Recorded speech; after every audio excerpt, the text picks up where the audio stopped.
So I will call this Tigard City Council meeting to order. City Recorder Krager, please call roll. Councillor Shaw, Here. Council President Wolf, Here. Youth Councillor Manini, Here. Councillor Gadusi, Present. Councillor Hu, Here. Mayor Lube, Here. Councillor Robbins, Here. Councillor Slack. Here. Thank you. If everyone will please stand and join me in the Pledge of Allegiance. To the flag of the United States of America and to the republic for which it stands, one nation, under God, indivisible, with liberty and justice for all.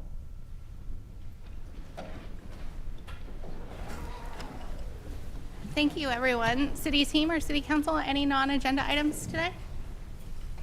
None from us, Mayor. Okay. Thank you. The next item on the agenda is public comment. If you'd like to comment by phone or by video, please call in or log in to get into the queue. The phone number is 503-966-4101. And anyone present wishing to comment, there's a sign-up sheet at the back of the room. Today, we did receive one public comment by noon from Elijah Cooper regarding a request for funding for a nonprofit organization for our social services grant. City Recorder Krager, has anyone signed up in person? No, no one signed up. All right. Mr. Wold, is there any phone callers in the queue or anyone wishing to comment by video today? There are no callers in the queue, no requests for video comment. All right. Thank you so much. We will start with our community updates, and we have the Tigard Area Chamber of Commerce with Chamber Board Chair Engel here in person to give us an update. Welcome.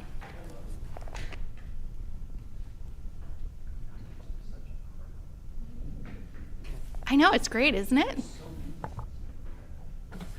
Good evening, everybody. You have a summary of the comments already in your packets, but I just wanted to highlight a few things since we didn't get to meet each other last month. Leadership Tigard did host its Business and Economy Day. 16 of our participants learned about the economic climate in Oregon, Washington County, and Tigard. Archers Afield, if you haven't been there, they played a great round of archery. And also, this is the one I wish I could have gone on, the tour of Fout Steel. Made quite an impact on the class as well. We had the Meet the Council mixer on January 6th. Sorry I missed that, but I understand it was a pretty good time. Glad a lot of you could make it. Government and Public Policy Affairs, we are on the online format for anyone who's interested in sitting in on that. The National Civics Bee this coming spring. So for 6th, 7th, and 8th grade students, submitting a short essay defining a problem, challenge or opportunity in their community, and to share their ideas for contributing to its improvements, including who they would work with to bring their solutions to life. We do have information on the website, so please check that out. I'm signed up to be a judge. I think several of you are as well. I think we have 28 essays so far. We're trying to get up to 100 or more. This, if we can get the numbers up a little bit, we think this is going to be a really, really good event to highlight the community as well as the participation of the students as well. On that note, scholarship applications for seniors in the 223 and 224. Deadline to apply is March 7th, 2025 at noon. Again, check out the website. We've been fortunate. We've been able to give increasing amounts over the last several years. We hope to continue that trend for not only the scholarships, but our other charitable donations. Farmers Market 2025 season, we are taking applications, so if you know anybody who might be a good fit, please contact the office. Shining Stars, this is something we definitely need community input on as well. So Tigard First Citizen, From the Heart, Youth Volunteer Business of the Year. We have a special link on the website as well, so if there's anybody that you think we should be thinking about, we would appreciate your input. Holiday Happy Hour. This is one of the fun things beyond just the party itself.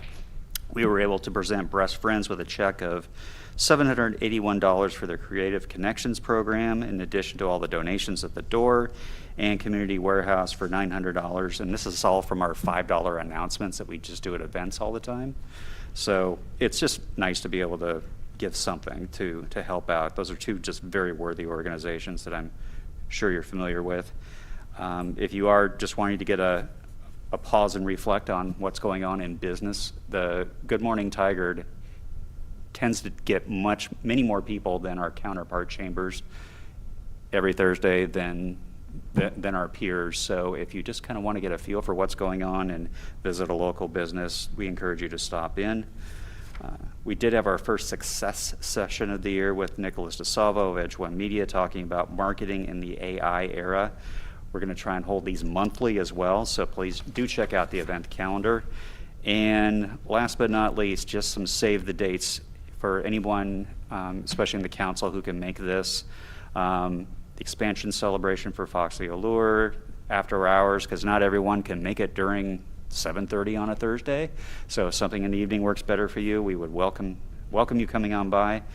That's going to be Jan 28th. Speed networking is so fun. If you get a chance, swing on by that one too.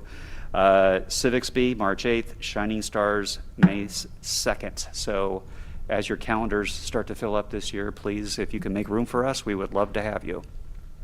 And also, please follow us on social media, LinkedIn, Instagram, and Facebook. Woo, that's a lot. Any questions I can help with? Any questions? I have a couple of questions. Yes. When is the deadline for submitting an essay for the National Civics Bee, and how do they apply? Where do they go to find more information? Tigard Chamber website. So you're going to find that. Where is this here? That's a good question. Go straight to the website. Okay. Go to the website for more information. Yeah, that's what we should. Yeah. Also, at the end, you were talking about a success session. Yes. What are they and when are they? They are education sessions that generally will happen once a month. They'll either be online, sometimes in person, just depends on the content. So it's educational programming. Groups like ours, it's difficult sometimes to find compelling content, but we always try to get up there and swing to see if we can find something that really resonates. So we always keep it up on the calendar, so if there's a session or some content that you're interested in, feel free just to sit on in. We'd love to have anybody there as well. Excellent. Any additional questions? No? Seeing none, thank you so much for being here. Thank you. The next item on the agenda is a Tigard High School Envoy update with Maddie Vogel. Welcome, Maddie. Hey. Okay. Long time no see. So things are doing well at Tigard. Semester 2 is wrapping up next week, so we've had a very strong winter quarter. Winter sports are in full swing. Just continuing with their Tigard High School vision for student success. Every senior will graduate choice ready, whether that looks like college, trade, job, whatever that looks like. We just want to make sure that they're all ready to go. Many college workshops are happening, just things like that. We have a school motto: we care, we seek knowledge, and we never give up. And we've been just implementing that into our leadership class, what that really looks like and how to really live up to that, because we don't want it just to be performative, but actually taking steps to maintain that. We've been working on student recognition, doing Students of the Week. We do those in our morning announcements every Monday and Thursday. Advanced leadership, our spring gets very full, so we've been working on events every week.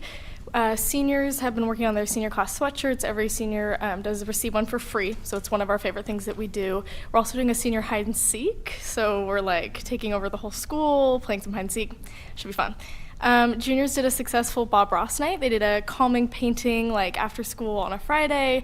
We watched a video, there was snacks, it was great. So we did that, fundraise for prom. Sophomores and freshmen are working on winter formal, and we have a really proactive underclassmen grade level group this year, so they've been really great, pretty much planning a whole school dance on their own, which is really, really impressive. We've just also had some more leadership events. We have Tigard Coffee House happening tomorrow. That is a free event where there is breakfast served, and then student artists are highlighted, performances, theater, singing, dancing, art pieces, ceramics, anything. It's like, I don't know, I'm not sure how to describe it. You just have to be there, but it's a really great event. And we're working on our prom assembly. That will be in late April. We have a second club rush happening in 2 weeks to start off second semester with some new club participants. Communications is working with new ways to connect to the student body. We're doing TikToks, school interviews, like lunches, things like that.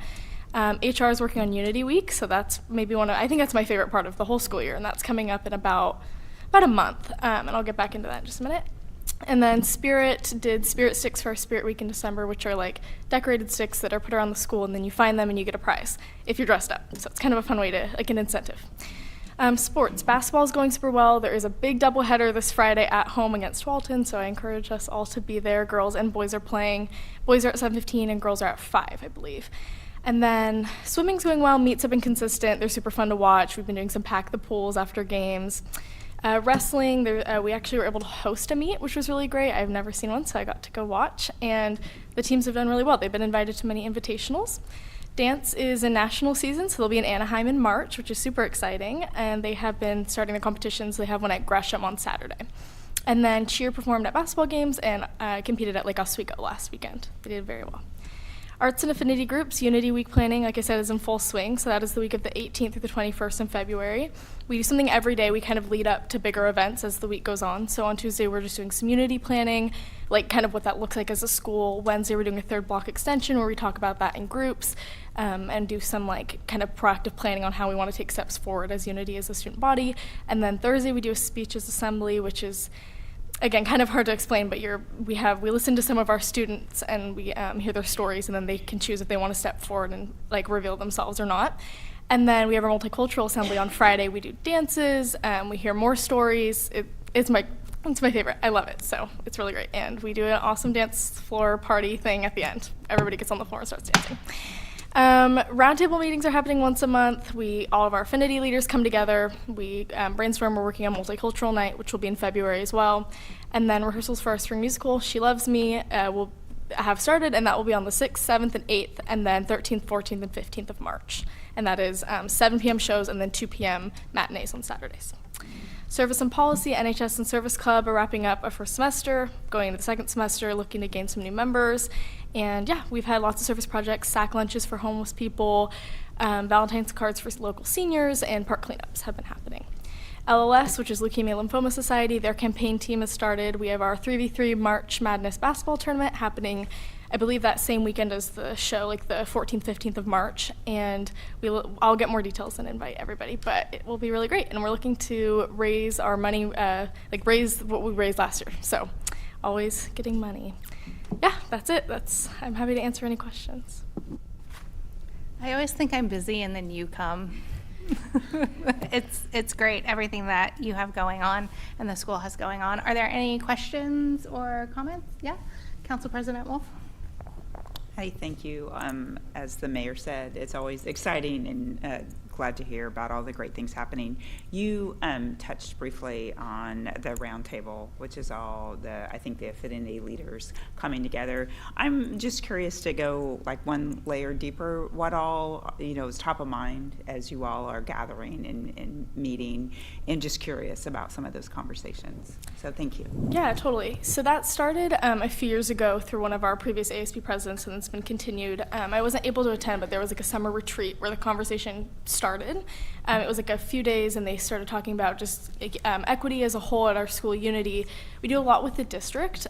We look to, I'm not sure you guys know who Moss Weigel is, but they do a lot of really influential work at the district level, and so they're always there and kind of giving some input. And then myself, as well as some other leadership kids, kind of to streamline the process between ASB and these affinity group meetings.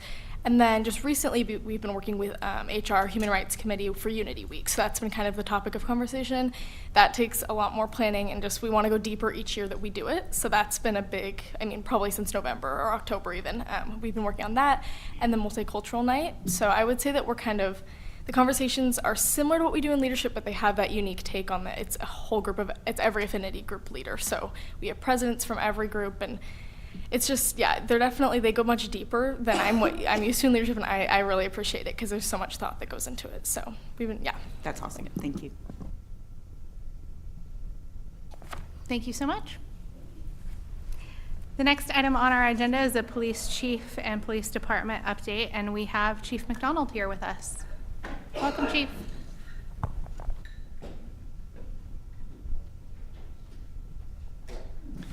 Thank you, Mayor, members of council. Tonight, I'd like to start us off with our Of the Year awards for members of the police department. So if I could have Shelley and Michelle join me up here, I would appreciate it to start. So a little bit of the behind the scenes story for our of the year awards. This recognizes people that do great work for the entire year in the police department. So this isn't a singular event. This isn't something that is that they're being recognized for just like a one-time thing. This is consistent with their work all year. And every individual you're going to see tonight are veterans of the police department, and they display this consistently all the time, year after year after year. So for our 2024 Professional Support Staff of the Year, I'd like to recognize Shelley Wirt and Michelle Hellstrom. For several months at the end of 2024, with the loss of day-to-day business manager, Michelle Hellstrom and Shelley Wirt took on extra responsibilities to keep this department running smoothly, and they did so admirably. As usual for both, they pitched in to fill in the gaps and did so without hesitation. Their work has been relied upon during these times of transition and short staffing, and their contributions truly went above and beyond any expectations. They have tackled the additional workload with grace, humor, and excellence, ensuring the department's finances continue to run smoothly and giving the rest of the team confidence in a new citywide system. Their dedication, accuracy, attention to detail, and hard work have been instrumental in maintaining our department operations seamlessly. Their actions reflect great credit upon themselves, their willingness to be team players, and our entire police department. So for Shelley and Michelle, thank you very much for your efforts over 2024. And Mayor, if we could get photos with you, we would love to do that. All right. Also, congratulations. Yes.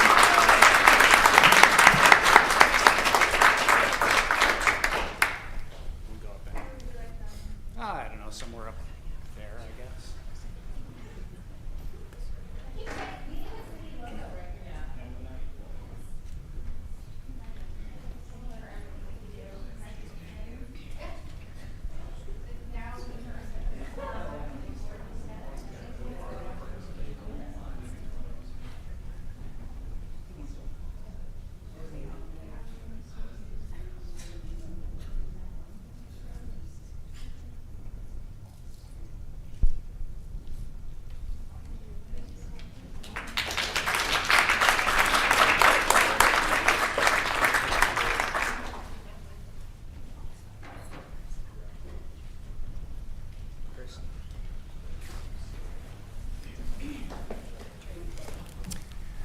Next, I would like to recognize Sergeant Chris Haynes.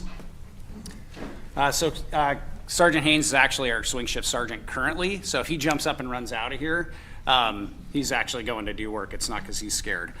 I'd like to recognize Sergeant Chris Haynes as our 2024 Supervisor of the Year. Sergeant Haynes demonstrates great leadership in patrol. His knowledge is highly regarded and what is expected from a leader. Officers that have worked with him have only great things to say about him. He challenges his staff and makes them better. He lifts them up and brings out their best. They feel confident with his decision-making. If he makes a mistake, he owns it, and he has the same expectation of the officers that he commands. When due to operational needs, Sergeant Haynes was moved from swing shift to night shift. The officers on swing shift were very sorry to see him go. In fact, they wanted to go with him. Sergeant Haynes' professionalism, dedication, and devotion reflect great credit upon himself, the City of Tigard, and the Tigard Police Department. Congratulations, Chris.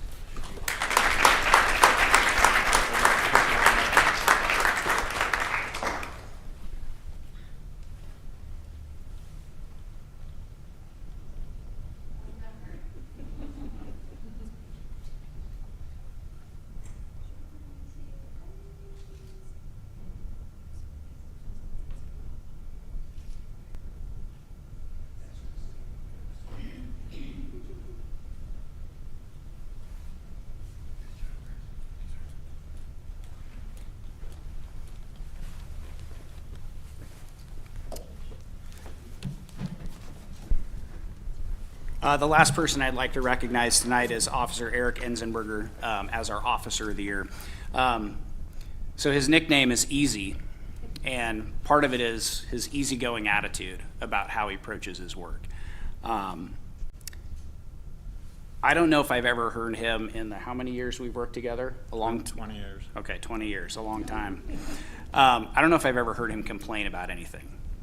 Officer Eric Enzenberger, an exemplar of true servant leader and teammate, who shows up whenever is needed, is Officer Enzenberger. A 2024 star for the Patrol Division, getting things done every day with a smile and a willing hand. No one has to ask him to pitch in, he is always there. He interacts with the newest employee and the saltiest officer in the same way. Always respectful and earnestly interested in others. A great human, a superior example of a can-do attitude, his experiences and training from CNU are always apparent. On multiple calls, several highly stressful incidents, and infrequent traumatic incidents, Officer Enzenberger is a force of calm and reason. Officer Enzenberger's professionalism, dedication, and demeanor are a great credit to himself, the City of Tigard, and the Tigard Police Department. Congratulations.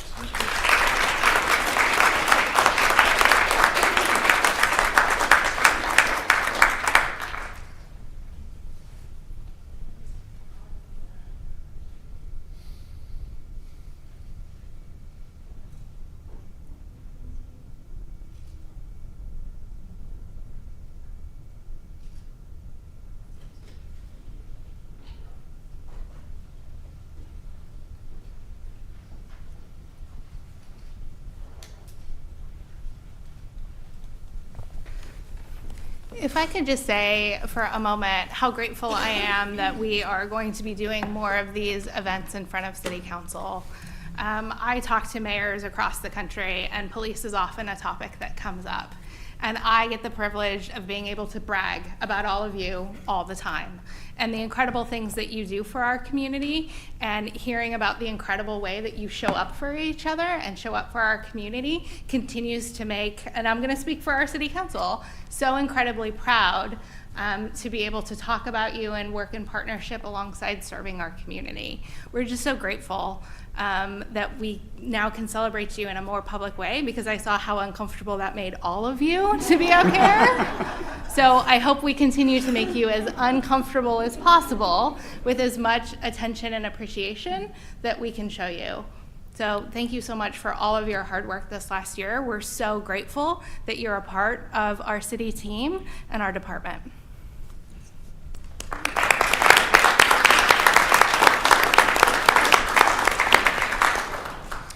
Yeah, Mayor, thank you very much for being so open to the idea of recognizing our men and women in uniform, and those that are not in uniform. Shelley and Michelle don't wear a uniform every day. They're the behind the scenes that help to support the officers that are out there.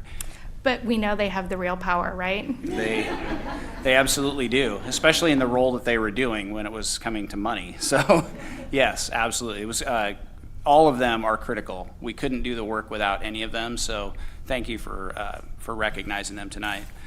We can move forward to what feels kind of anticlimactic after talking about the great work of the men and women here, to the dashboard for December of '24, which, you know, that's really small up there on the screen, and it's probably even smaller at the one that you all are looking at.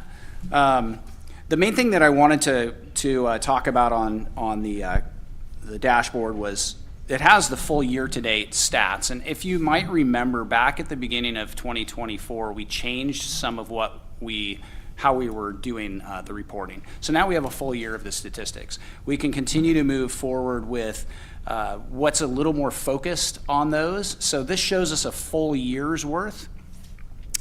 Yes, there's some red dots, there's some green dots. The red generally means moving in the direction we would like to not see it go. Green is trending better.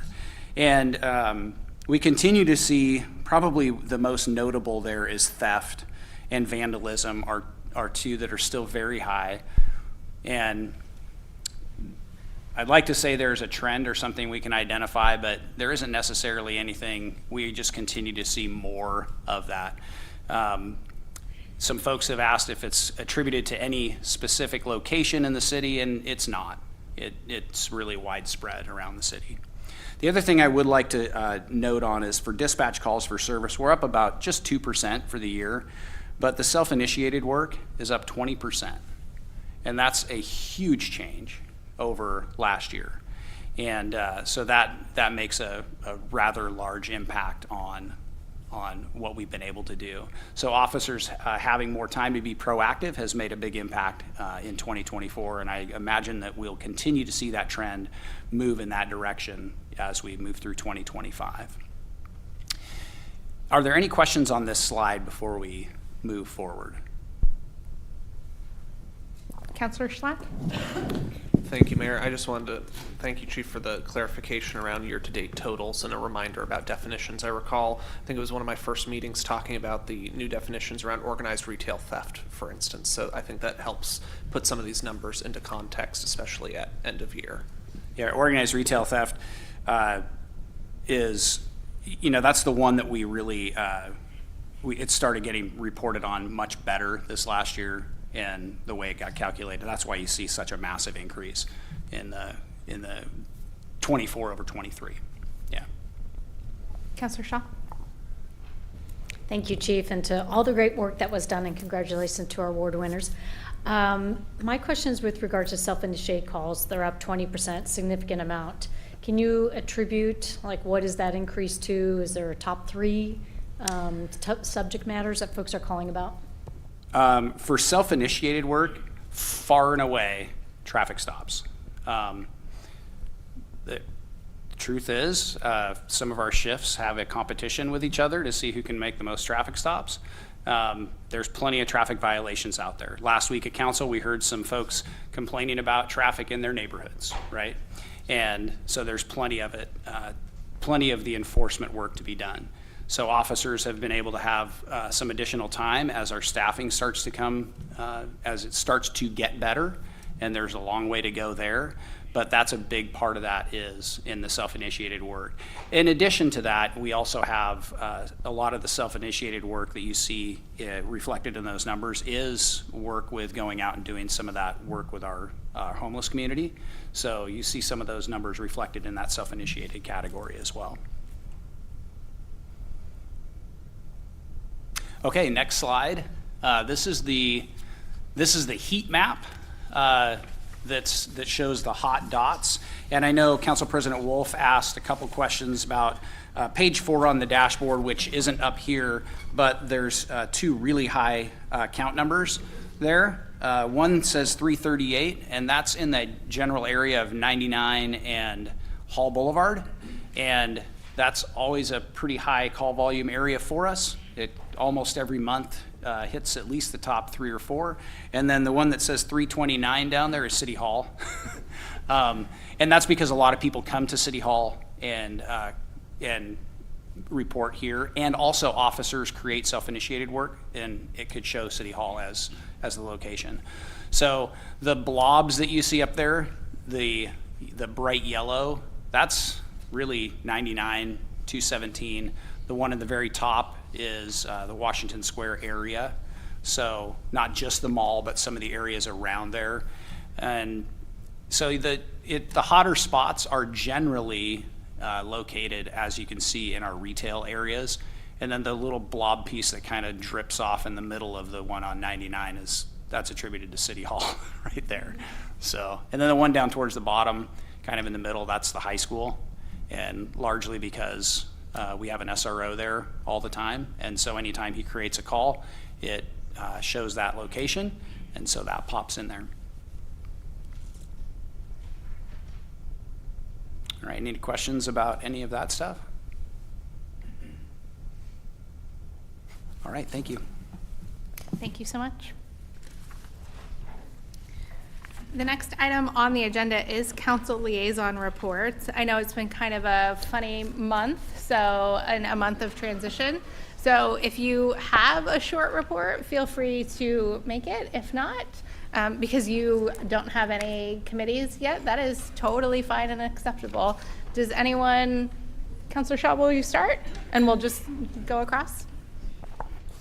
Great. I got the opportunity to attend the Transportation Advisory Committee agenda, and it really was a orientation welcoming new members. We went over Transportation 101, which is a fantastic highlight that Tiffany gave of kind of the federal funding and the state funding. And then we also, she happened to be in Washington, D.C., and filled us in on the National Committee on Uniform Traffic Control Devices. I learned more about that than I have ever known. And interesting, I might add. And then next month, there's going to be a chair and vice chair election. And then I also attended the PRAB, the Parks and Rec meeting, and we also welcomed new members. Our chair was not present, so we're going to hold elections next month. We mentioned there's going to be 2 additional new counselors, so a round of applause there. And then also with our doc update, the good news is Oregon Parks and Rec received it favorably. The staff has reviewed it, and Rick is going to be going to Salem to present. The downstream piling repairs have been done, and we're looking at late spring installation as water level drops. So exciting news there. And then also we will be having a pilot park ranger program, and we're waiting for HR to finalize some of the requirements and the budget that will be for seasonal workers, seasonal hires. So that's the end of my report. Is the dock anticipated to go in this year?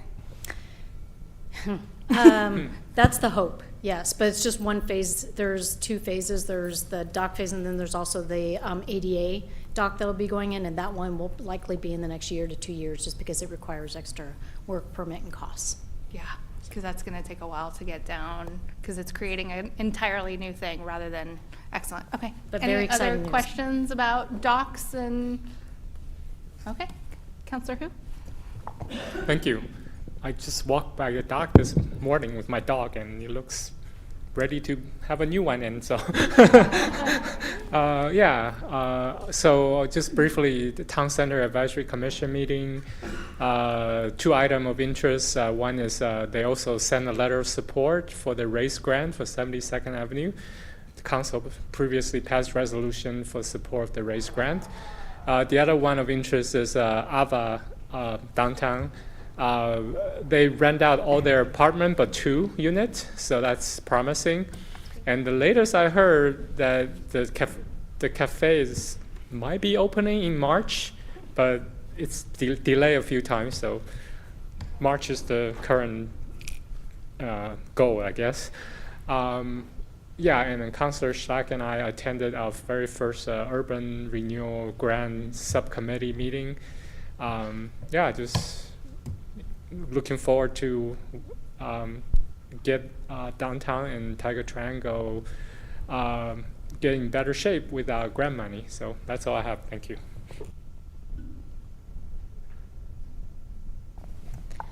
Okay, so Tiger Youth Advisory Council actually had a pretty nice event this Sunday. Council President Wolf, sorry. Council President Wolf and Council Goodisi were there, and it was amazing. It was for the MLK Weekend of Service. We were blanket making along with Tiger Turns the Tide, and we had roughly 10 blankets, I believe, that we sent to Just Compassion. Excellent. So just a couple quick notes. The first meeting that I attended was the Community Development Block Grants, or PAB, Policy Advisory Board. And our January meeting really focused on a presentation about the Center for Addiction Triage and Treatment, which was a great update. So just as a reminder, it's actually 2 facilities, one in Beaverton, one in Hillsborough. Beaverton will be the intensive services building, and it is looking for actually 2 phase-in openings. Late fall will be residential withdrawal services, and hopefully early 26 will be sobering and transition. Hillsborough is the community services building, and the hope is it opens spring of 25. And I think another thing, and I had talked to the chief about this, Governor Kotek had mentioned that wanting to use the opioid dollars towards Narcan support and harm reduction, but that money is also going towards CAT. And so it was clarified that night that the money that's been allocated to counties still is their right to use as they see fit, which will continue with CAT. The other committee that met, that will be transitioning to Councilor Robbins, is Committee for Community Engagement. I was unable to attend, but I was watching the video. And the one thing I'd like to share with council, and certainly it's fitting as we start our budget conversation, Enviro Issues, which is really doing all the research and engagement based on the fact that we kind of redirected that. Let's not have a community navigator. Let's see kind of what the issues in Tigard are. They continue to collect a lot of data, and it was asked at the committee meeting, so what is council doing with that? We're doing all this work, and so I think it's an unknown, but I think it's something that we need to be considering as we move into a new budget. What is the impact of that data collected, and how do we move forward with that information? So I just wanted to put that out there, and then I look forward. I know that Councilor Robbins will really enjoy that committee moving forward. That's it.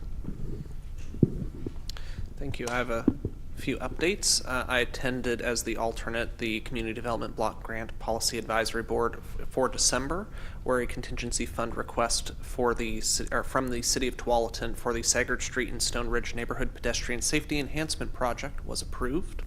I also attended a Planning Commission meeting on January 6th. There was a public hearing on Overlook at River Terrace 2.0 on that project, and the public hearing will continue until February 3rd. The Planning Commission also approved food cart development code amendments, which will be coming before the council in the next few weeks. There was a sort of preview presentation of this in December, if any of the councilors are interested in going back to sort of review that presentation. The slide deck looked fairly similar. I attended a meeting of the library board on January 8th, which unfortunately will be my last meeting as the library board liaison. Lost that in the Squid Game-like battle for liaison appointments. The library board approved library policy on confidentiality of records and also endorsed and reaffirmed the American Library Association's Library Bill of Rights, which is a very important policy. We also reviewed various exciting updates from the library, and the library board will be presenting those exciting updates to the council in the next 3 months. There are some very exciting multimedia presentation options they are considering. So I will let that sort of linger out there, get you all excited for it. And then, as Councilor Hu mentioned, I attended my first TIF grant committee meeting on January 13th, where we just reviewed the history of various of the grant program guidelines, what the award process was. And I'd also like to thank Council President Wolf and Councilor Shaw for their wonderful service on that committee. Both will be a hard act to follow. I'm excited for library board. As you should be, Mayor. Okay. So I attended the WCCC, which was really just sort of WCCC 101, and I advised Council President Wolf, if she wants to know what that committee is about, to go ahead and watch that. So I would welcome you to do that as well. The other thing I did is I traveled to 2 conferences last week in DC, the Mayor's Innovation Project and the U.S. Conference of Mayors. Some really great conversations. A lot of it was around what do we do now with the new administration, and what are city's plans to work with the administration on things that we align on, change different ways that we may go about things, because priorities are different, and our priorities may need to be different in order to get federal dollars.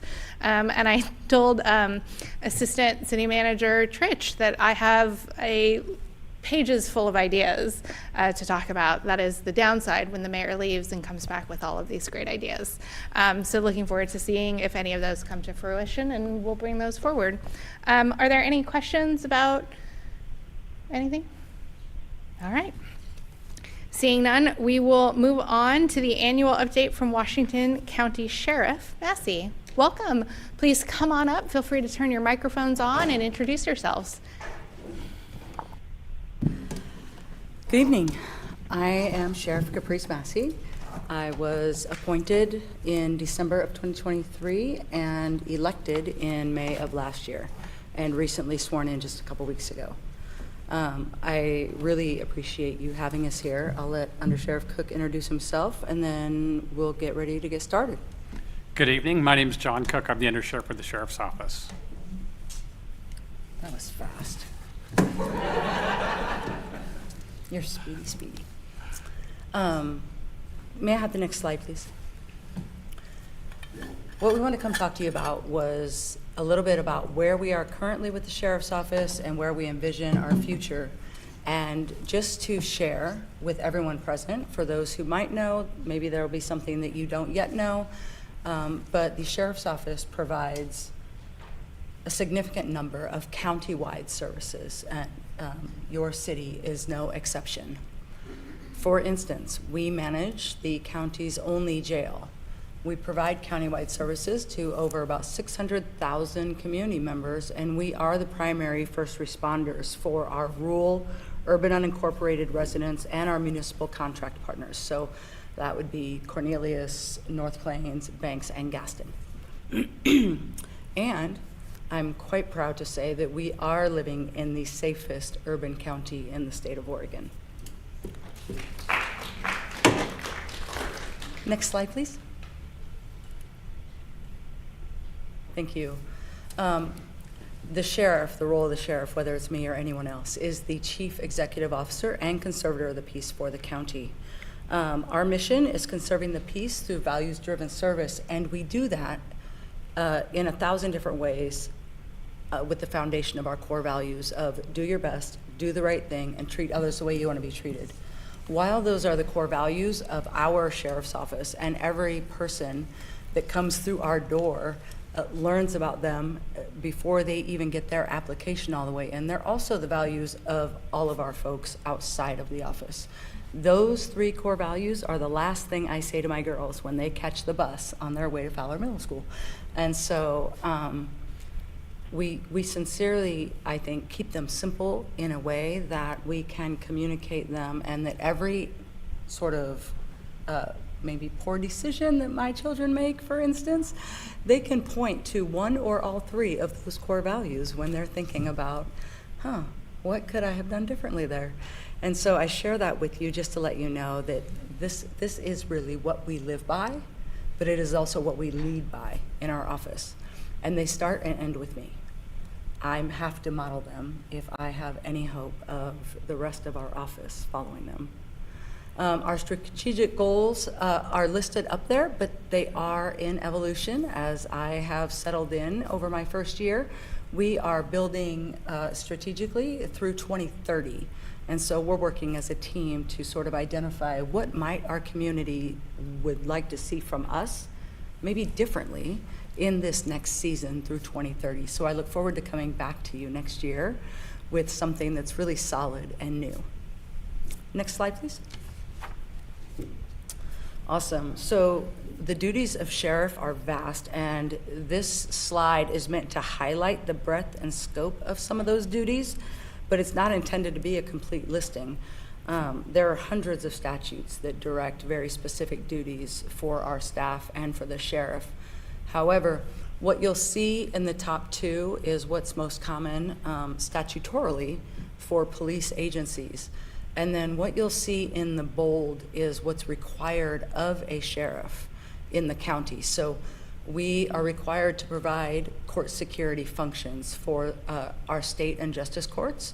We are required to provide a search and rescue function, and we do that through Sheriff's Office leadership and through our explorers and those cadets who are the most extraordinary 14 to 20-year-old kiddos or young people who go out and search for not just what you might think of as far as, people who go missing, but for evidence and for all sorts of things like that. I think about when we were taking care of my dad and he had dementia and he would walk away. Our search and rescue cadets were on call to go make sure that he found his way home.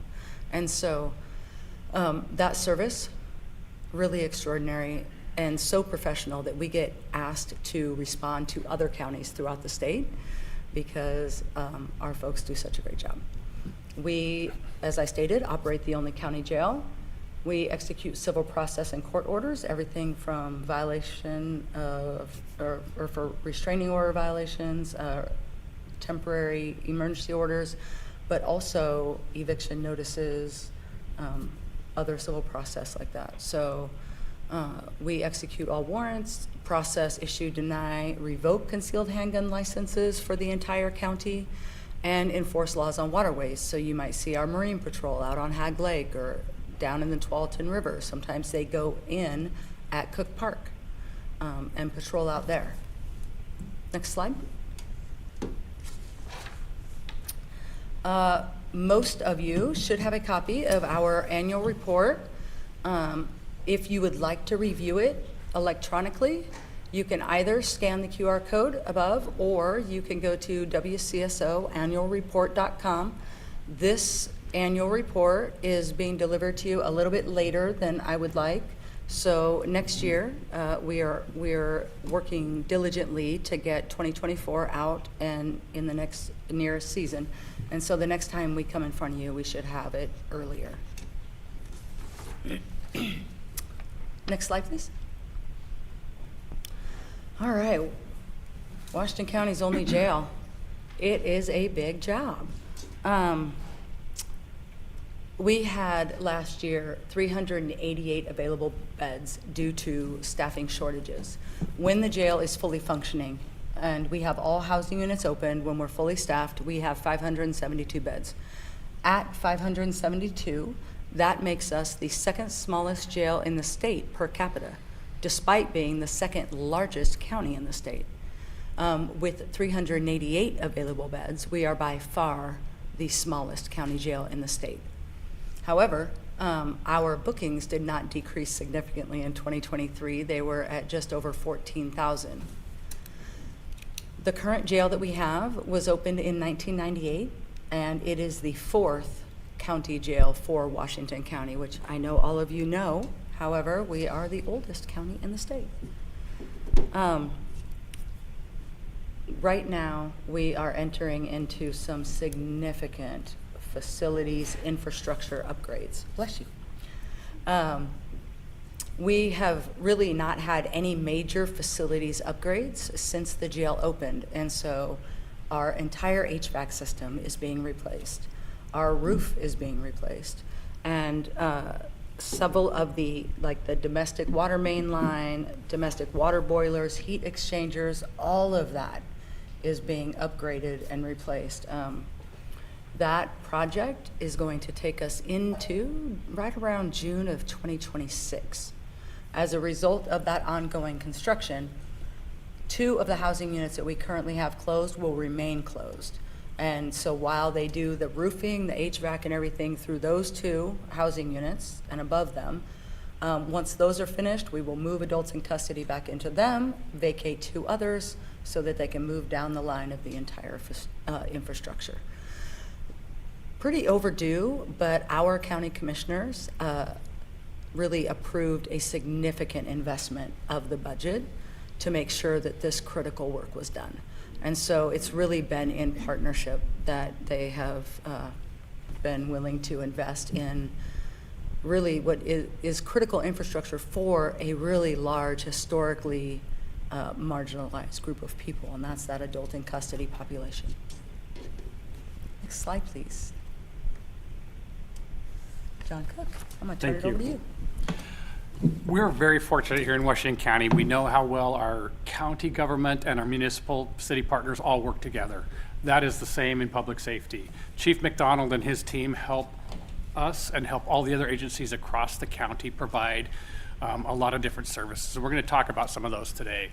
There are several complex problems in public safety that require multiple resources, and none of our agencies are large enough or have enough resources to do it together. And so by us pulling these resources together, we're able to provide a very consistent and strong service across all members of Washington County. Next slide, please. We're going to talk about a couple of those teams. The first team is the mental health response team. I'm sure you all have heard about this team before. It's been around for over 15 years. We've had strong partnerships with Washington County Behavioral Health for over 20 years. But about 15 years ago, we started pairing a deputy and officer with a clinician to get resources out to people in crisis in the community at that time. As this has been successful, we've continued to grow this team. There's 8 different teams that are, and when I talk about teams, it's a partner of a deputy or officer with a clinician. We have 8 of those teams countywide, 7 days a week. They're spread across the peak hours of our calls for service, and so they're able to kind of backfill and help each other out. They're geographically stationed in areas, but they're also able to respond outside of those. So, for example, if our Tigard team is down, the Tigard officer is covering a call in Tualatin, we could have a deputy with a clinician come and cover a call in Tigard. And so it's that interagency operability that really helps us provide a strong service. One of the unique things about this team is they're getting services to people in crisis, rather than forwarding it over to behavioral health and getting a response at a later date. They currently respond to over 3,000 calls for service a year, and this is a partnership, again, with many of our municipal partners, the Sheriff's Office, Washington County Behavioral Health, and LifeWorks Northwest, who provides those clinicians. Extraordinary service. We plan to continue to grow this. There's a continual need. It comes down to funding, and it also comes down to resources. As we all know, there's kind of a labor shortage in public safety. There's a labor shortage also in the mental health field. So getting additional clinicians has proven to be a challenge, but we do provide a 7-day-a-week service currently. And during those hours, we don't have a MHRT team able to respond. There is a crisis response team through Washington County Behavioral Health that's able to come in and provide additional assistance to our deputies and officers countywide. Next slide, please. We're going to talk about the Westside Interagency Narcotics Team. This is another countywide team. It's a task force. We have state and local partners on here. We also have members of the FBI, the Drug Enforcement Administration, the Oregon National Guard, with partnerships with Homeland Security as well. They're focusing on drug traffickers that are bringing large amounts of narcotics into Washington County. We're seeing regular seizures. This particular one was 1.4 metric tons of liquid heroin. We know the opioid crisis. We're just talking about some of the dollars from that. Methamphetamine is the other large problem that we see in Washington County. They're seizing hundreds of pounds of methamphetamine on a regular basis. In addition to heroin, we're seizing a lot of fentanyl pills. Hundreds of thousands of fentanyl pills a year are being seized off the streets of Washington County by this team. We know that one pill can kill, so when we're seizing that many pills, how many lives are we saving? It's very difficult to tell, but we know they're having a solid impact. In addition to that large-scale trafficking, they also track Narcan deployments. Our officers with the cities and the county, most of our officers and deputies are carrying Narcan, and so they're able to be first responders out there many times before fire and medical because they're out patrolling our neighborhoods, and they're able to deploy Narcan to those folks in need. The good news is we've seen our Narcan deployments go down. That doesn't mean that there's a decrease in the need. What we're seeing is there's more Narcan being distributed to community members, and so a lot of people that have substance abuse issues are carrying that Narcan and deploying it themselves as well. So huge issue. And it's not just the large-scale trafficking that we're seeing in Washington County. We're seeing our street officers and deputies having interdictions with fentanyl and opioids on a regular basis, getting into the schools, working with kids that are impacted due to family members or other issues with narcotics. Next slide, please. The next group of teams we're going to talk about in a group. These are our tactical negotiations team, which is our traditional SWAT team, our crisis negotiation unit, which is a typical hostage negotiation unit, our remotely operated vehicle team, ROVT, which runs drones and ground robots, and then an incident management team that comes out. These teams deploy over 100 times a year. You don't see that on the news, and it's because really they bring a lot of tools, tactics, and training to these situations to help de-escalate them. We really consider these teams an escalation in safety. When we pull our officers from the city, the county, all of our municipal partners together, we're able to bring highly trained resources to some of these very complex problems. Many times when we have a large-scale problem like this, we're going to have between 50 and 100 officers that could be deployed at any given time, and deputies to some of these large-scale scenes. They're able to come in, slow down these scenarios, help de-escalate it, and bring a safe resolution to it. When we look at our use of force with some of these teams, these are the highest risk teams where we're having people with guns and other violent tendencies and weapons, we rarely hear about the use of force because it is so small compared to other regions because of the professionalism that they bring. And by, again, pulling these resources, we're able to keep that same continuity and professionalism across all organizations in Washington County. Next slide, please. All right, we're looking forward a little bit. I already talked a bit about the facility updates that are going on. One thing I didn't mention was that simultaneously, while we are getting a new roof and HVAC and all of those things, we're also building another courtroom in our law enforcement center. So while everything's happening on top, it's also all happening inside. And so we are bursting at the seams, trying to find closets to place our staff so that they can continue their extraordinary work. But there will be an additional courtroom in the law enforcement center, giving us 2. And so that is going to ultimately require additional resources for us. And we will be looking also, what we're doing is we're doing a jail capacity study to kind of get a sense for, we have an outside vendor, we want to get a sense for what our community's jail needs will be through 2055. Because we need to start anticipating what kind of bed space we would need, what kind of services we would need to provide, what sorts of mental health services, what sorts of programming and support systems while people are in custody, and then transitional services so that they can transition back into the community better, stronger, faster than they were when they came into custody. And then with that, it's likely going to require additional facility updates. And then we need to forecast what funding might look like for that. And so we're starting that now. And our vendor should have a sense, a snapshot of what that might look like here in the next couple months. And then more closely, we are putting a ton of energy into our public safety local option levy that will be on the ballot in November of this year. And so that covers the Sheriff's Office, the Community Corrections Center, Parole and Probation, Juvenile, and the District Attorney's Office. And so we are working with our county commissioners and partners across all of those departments to get a sense for what that rate will be that we'll be putting on the ballot, and what is most important for our communities as we look for how we evolve our public safety services over the next 5 years. So that is what we have for that part. Do you want to add anything to that? No. All right, next slide, please. That is what we have for you. What can we answer? I'm sure lots of questions. Yeah, Council President Wolf. Oh, okay.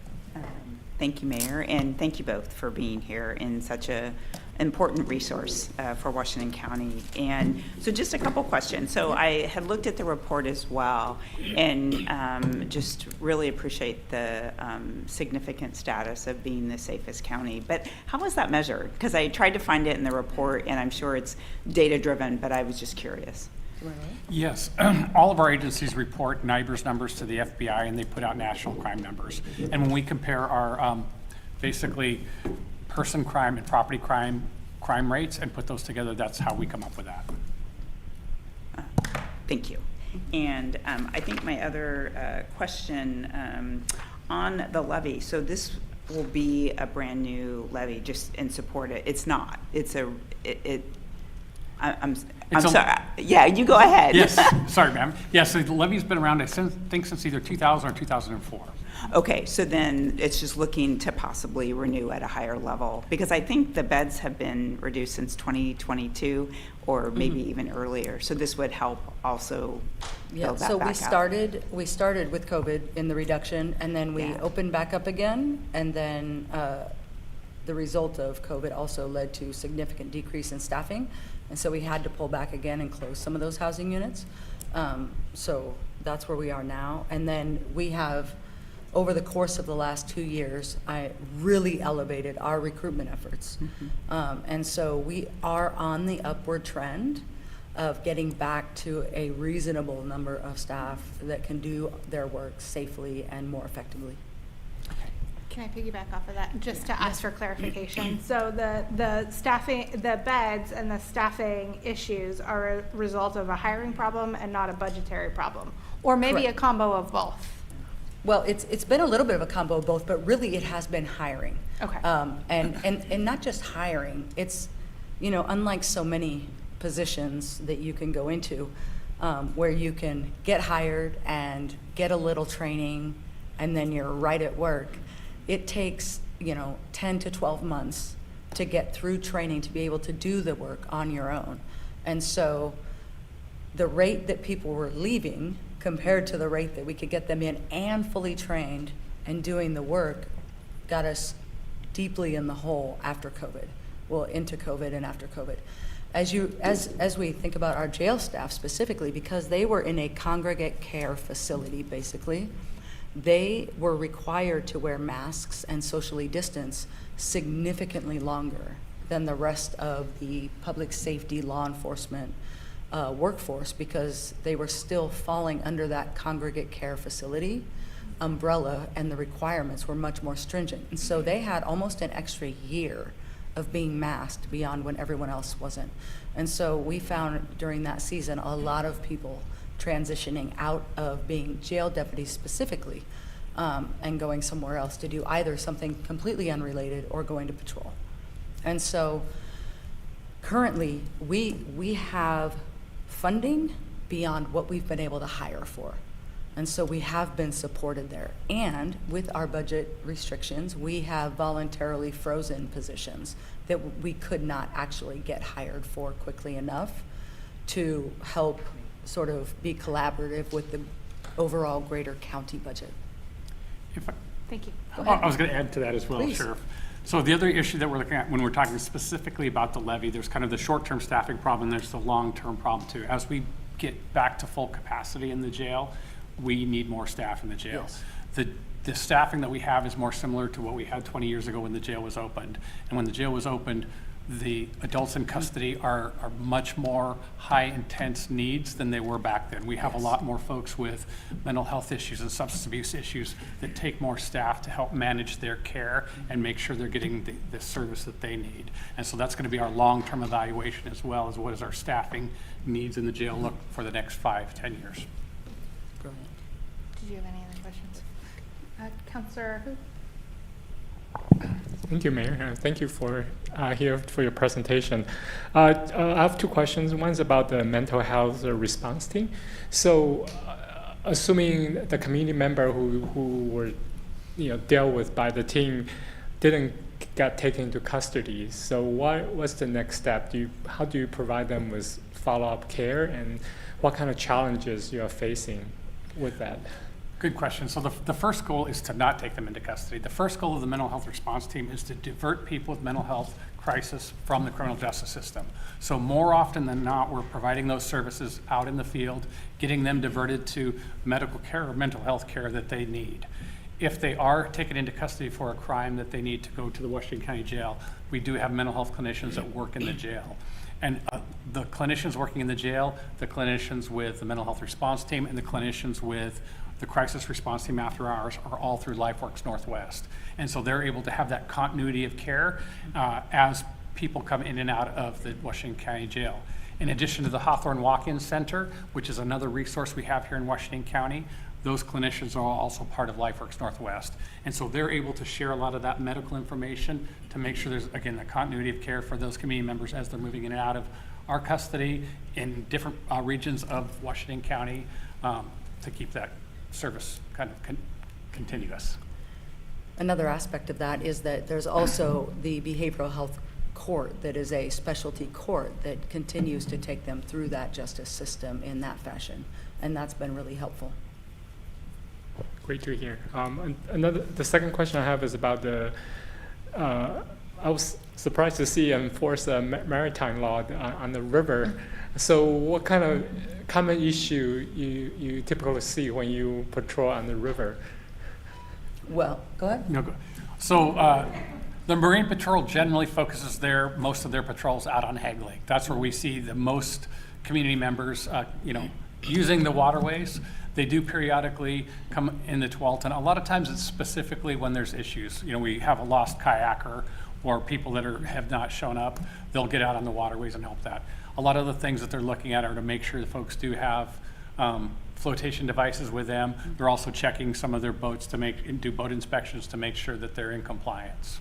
And then also if people are drinking and boating in excess, obviously that's illegal as well, and so they'll enforce those laws in the waterways.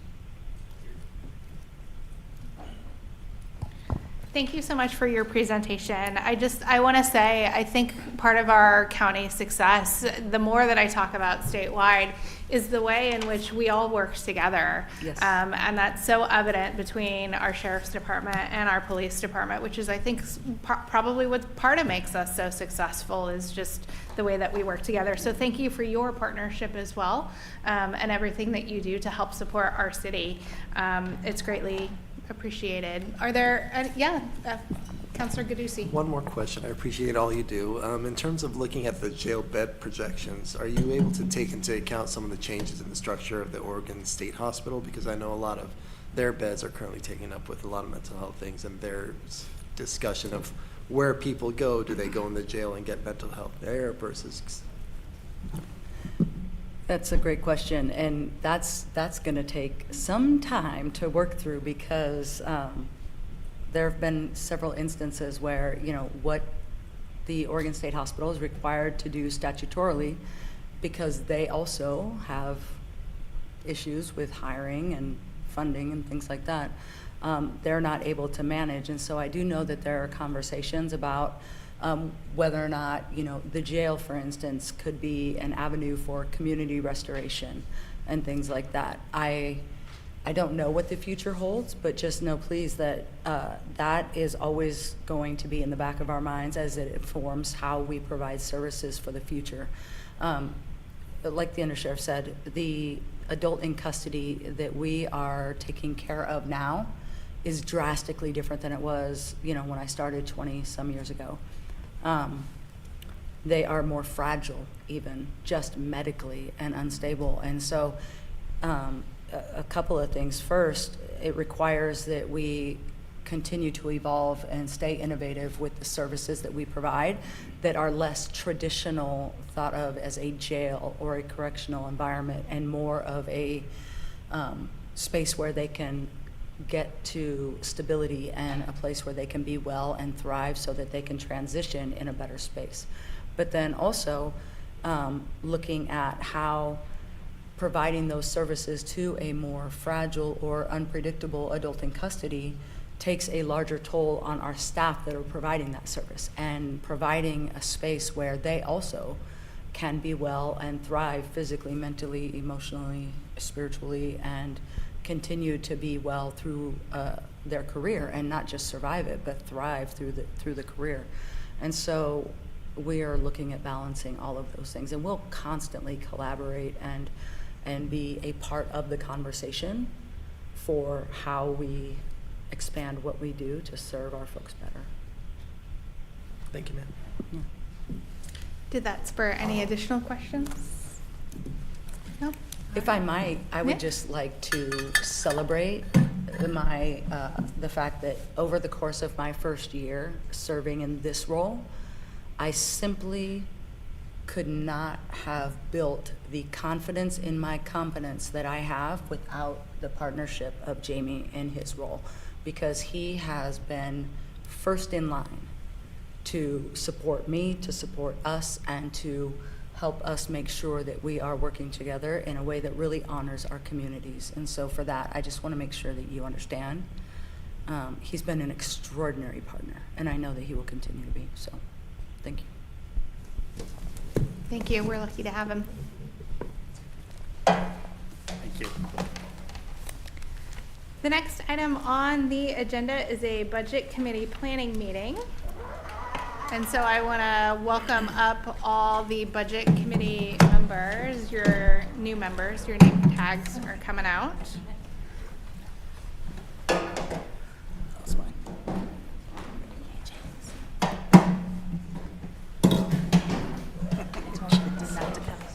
And if you really don't want to sit where they put your name, feel free to move it. Yes, please feel free.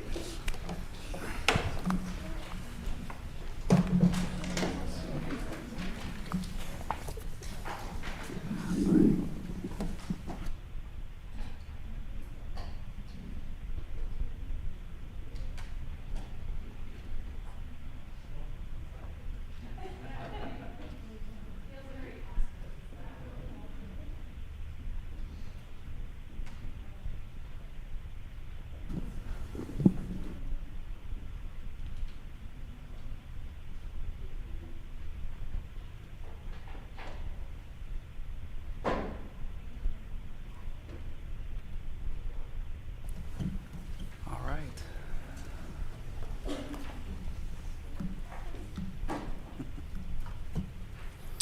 right. All right, good evening, Budget Committee members. My name is Eric Hang, and I am the Finance Director for the city. I have a few of my teammates joining me here today, and I'll let them introduce themselves. Good evening, Kalina Plath, Budget Manager. Hi all, good to see you. James Kennedy, Senior Management Analyst. Hi, I'm Lindsay, the Confidential Executive Assistant for the Finance Department. And the one that you've been receiving all those emails from. Yes. So first I want to say welcome to all the new community members that are joining the Budget Committee. Thank you for your interest, and thank you for in serving the Budget Committee. And also for our returning community member onto the Budget Committee, thank you for your interest in continuing serving.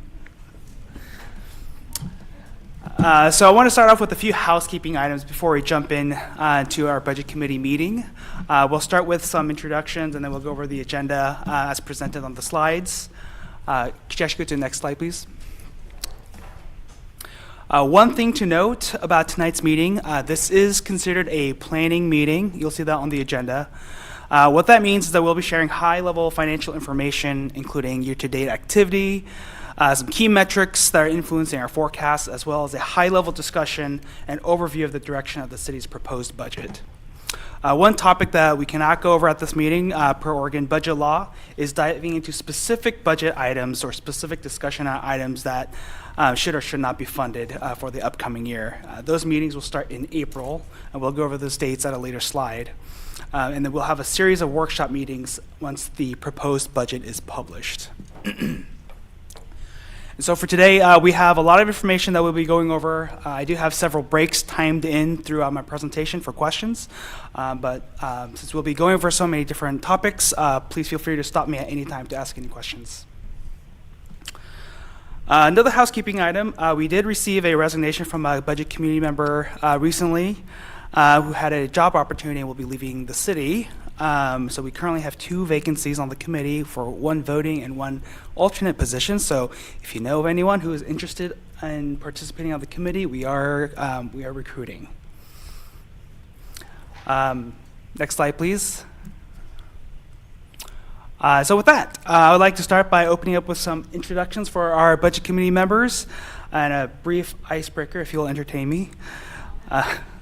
I would like to go around the room and maybe ask everyone to introduce themselves, share how long you've served on the Budget Committee, and then what interests you in being on the committee. Maybe if we could start with Greg. Yeah, I'm Greg Brown. This is my, there we go. That good now? Okay. Hi, I'm Greg Brown. This is my first year on the Budget Committee. Let's see here. What interested me in being part of the Budget Committee, I'm involved as a government employee in a neighboring jurisdiction, so I kind of know a little bit about what the Budget Committee does. I know the importance of passing a balanced budget every year. I know the importance of having a Budget Committee that is able to collaborate and work with its City Council, as well as to reflect back sort of the council priorities, the council vision back to the community and whatnot. So being part of that conversation is very interesting to me. Yeah, happy to be here. Hey, good evening, everybody. My name is Felipe Aguilar, and what interests me in volunteering in the Budget Committee is, as I was telling Mayor Lube a couple months ago, this is my first official volunteer event, I guess, if you will. I've done multiple throughout my time in the military. I volunteered building schools in Thailand and, volunteering for orphanages in Japan as well. So it's really interesting to me to really get down and do something very, very official like this. So I apologize if my jargon isn't in line, but glad to be here. Hello, Lauren Poling, first year on the committee, and just been a Tigard resident for, oh my gosh, 9 years now, and so just wanted to give back to my community and have a feeling like I'm actually, making positive change in it as well. So. Hi, I'm Kelly. This is my third cycle on the budget committee. I, like you, was just, I really enjoyed being a part of the Tigard community. I hadn't really done any volunteering here for the community before, and I had just finished a stint on my school's budget committee and thought that was, weirdly, everyone thought it was pretty strange, but I thought it was really cool, so I decided I would try to do that for the community as well, and I'm just like a bad penny. I keep turning up. Eric, can we continue with City Council? Okay, thank you. I'm Heather Robbins. I'm newly elected to City Council. I am on the Budget Committee because that's part of the job of being on City Council. I actually, we got these invitations and I was like, am I on the Budget Committee? And Lindsay was nice enough to say, yes, actually, everyone is on the committee. But before this, I was on the Audit Committee, so I get to see the other side of it. So it's cool to see this side. So a little bigger budget than what I have at home. And Faraz Gadusi, also newly elected and excited to be on the team. Thank you. Hello, Jake Schlack, Tigard City Councilor since July of last year, but I started on the Budget Committee, so Budget Committee always has a special place in my heart. I was an alternate in 2022 and then Budget Committee Chair in 2023 and 2024. And I originally reached out to be part of the Budget Committee because I'm a data analyst, I'm a numbers nerd. It seemed like a really great way to take my professional skill set and my interest in serving my community and melding them together. So I didn't scare off Mayor Lube during my interview process, so that's why I'm here now. Thank you. Hi, everyone. Maureen Wolf, current council president for 2025, and just appreciate you all volunteering. My background is in finance and accounting, and I just appreciate the due diligence and the time that you will be contributing over the next few months. And I would say we had some great conversations last year, very thoughtful about where the city's headed, how and what is the best use of our dollars. So anyway, just really appreciate you. Thank you. Hi, everyone. Heidi Lube. I am mayor. I started off by wanting to serve on the Budget Committee, and I think I was appointed the December 2018, and then I was chosen as a city councilor application of January of 2019, so I think I'm probably one of the shortest serving members who never attended a meeting. But who knows, 4 years from now, you too could be on city council or even mayor. So this is, I guess, my 7th budget season, and I got started just because I wanted to get involved and give back. I'm a finance person by day, and so I thought that's my skill set, and that's maybe how the city could benefit. So thank you for the service that you're going into. It's one of the most important things that we do. So please speak up. If you don't understand, say, I don't know what that means. That's my phrase of like, I don't know what that means. Please stop and help me explain. We have a lot of acronyms because if you have a question, someone else does too who's just not speaking up either. So please stop us with the government jargon and ask for help if you need it. Hello, I'm Shreya. I'm the Tigard Youth City Councilor, and I have basically no background in finance, but my dad's really passionate, so I'm going to pretend I'm passionate.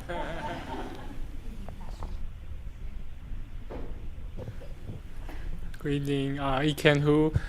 This is my 3rd year on the City Council. Prior to that, I served 7 years on the Tigard Planning Commission and 3 years on the Tigard Transportation Advisory Committee. My passion is transportation and city planning. And like Councilor Robbins, I'm on the budget committee because I'm on the city council, so I have to. But right now, I gradually get to enjoy the budgeting process because I've realized that in order to build the city we want, the road, we need money. So it is important that we pay attention to our budget. So thank you so much for your service. So hopefully you will enjoy this as much as I do in the next few months. Thank you. Jeanette Shaw, City Councilor. My second term, so this will be my 5th budget session. Woo! It's actually been great. So I also hold the hat of a nonprofit senior leader, so we have to budget, make sure that we balance our budget every year. And then also I work within the state and federal governments and work a lot on transportation funding and want to make sure I know where the money is so I can get the money.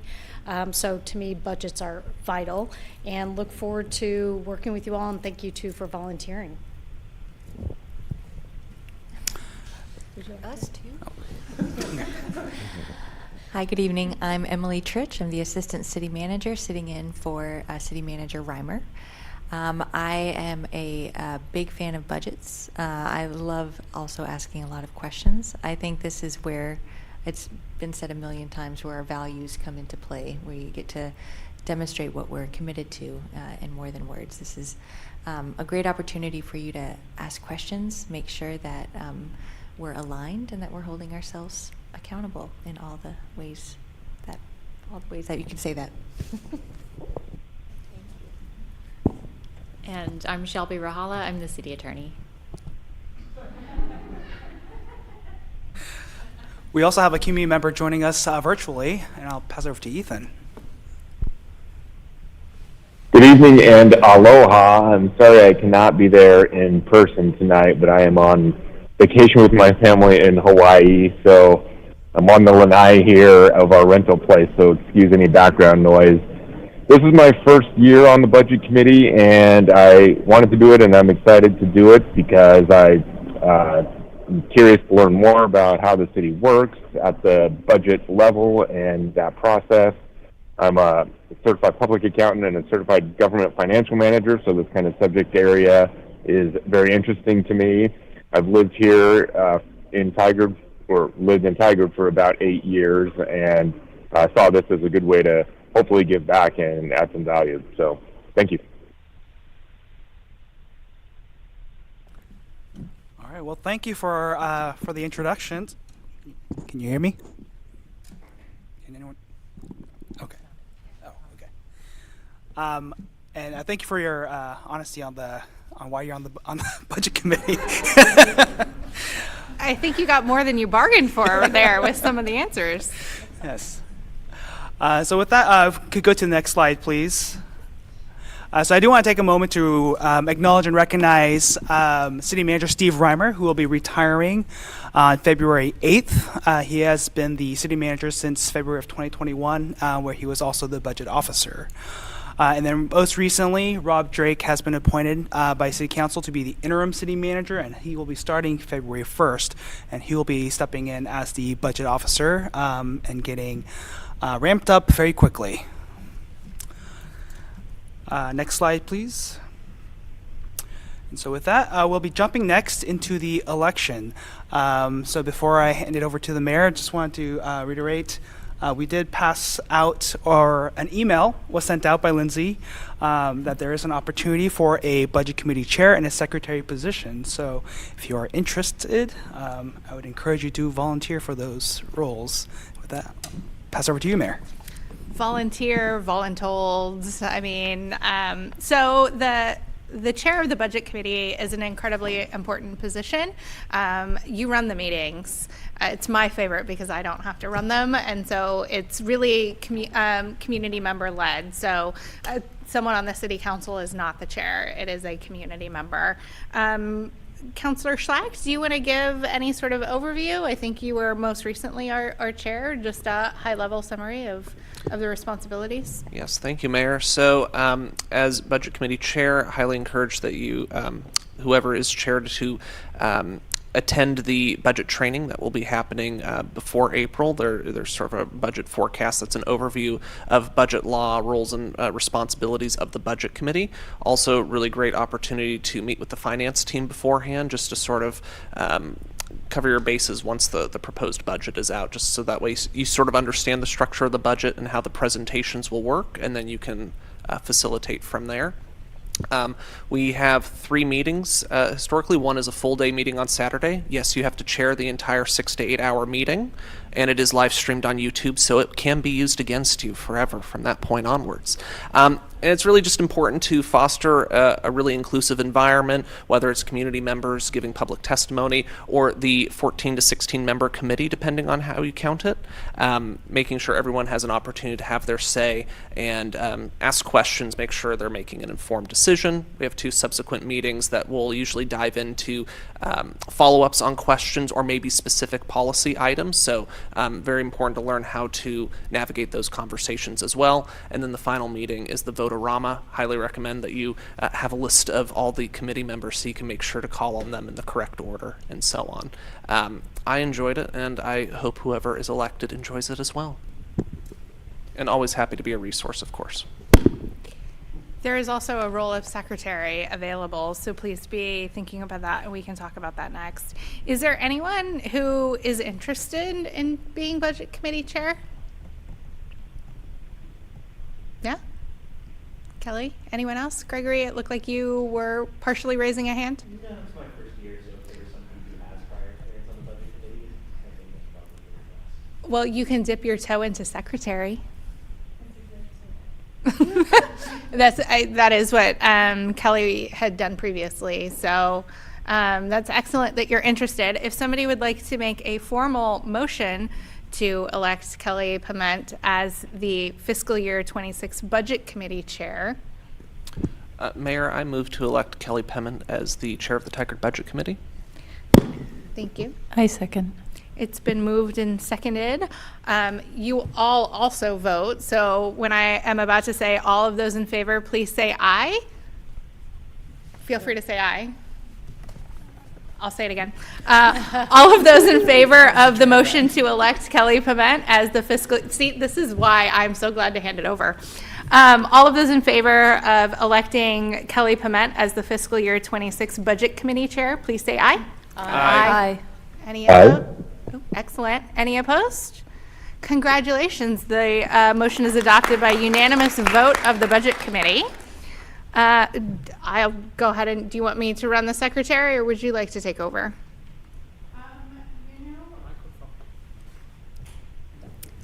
Do we have a list of all the, I don't want to. There's a cheat sheet, don't you worry. So you'll be if you do take over here, it'll be right there. Okay. If you don't mind, I will give it a shot, and that way I can get some notes from Jake afterwards, and he can Excellent. help me know if I'm doing it wrong. Okay, so are there any volunteers or nominations for the role of secretary of the budget committee? I will volunteer. Can we get him a microphone? Is there an extra microphone? Just because people online can't hear you, and then I'll volunteer.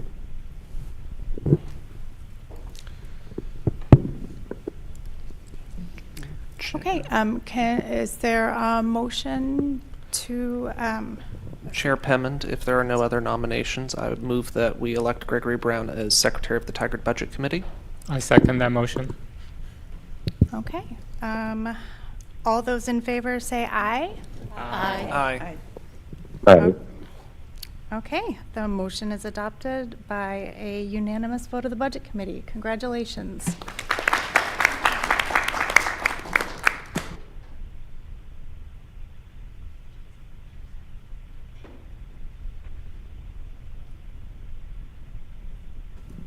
So, bear with me. Okay, so next slide. Okay, so next is the So two more sorry. slides. Next slide. Okay. So One more slide, please. Okay. Thank you for bearing with me through the rocks. Okay, so the next item is the Social Services and Community Event Grant Subcommittee. This is, I'm not sure what I should be saying about this, or if this is something that Eric talks about or someone else talks about specifically. Oh. All right. Okay, so Finance Director Kang will provide an overview of the role and responsibility of the subcommittee and will make a recommendation to expand the composition of the subcommittee. Great, thank you, Budget Committee Chair. So this next section right here, I will be talking about, give a background information about the Social Services and Community Event Grant Subcommittee. So just give you a little background about this. We have a portion of our general fund that is apportioned every year for social services and community events grants. These are nonprofit organizations that serve the Tiger community, and we have two different pools, buckets of money, essentially, for the different kinds of services or for the programs that they are applying for. So we have a separate bucket for social services grants, and so we have nonprofits that provide social services that present to this committee. And then we also have nonprofits that run community events that also presents to this committee. And so this committee really is involved in listening and hearing from the community nonprofits and what their requests are for grants, and then ultimately making the decision on which organizations will ultimately receive those grant funds and make the recommendation to the broader budget committee. So historically, we have had 3 committee members, 1 council liaison, and 2 community members. And we are recommending that we increase the composition of that to 5 members based on the increase in size of the budget committee, since we were previously 10 and now we are 14. And I would love to get some guidance from the budget committee on the composition of if they agree with that composition and how it should become composed. Okay. Are there any opinions on the size and composition of the grant subcommittee? Chair, I have a question for the Finance Director. Thank you. Finance Director King, why is the recommendation being made to expand the committee from 3 to 5 members?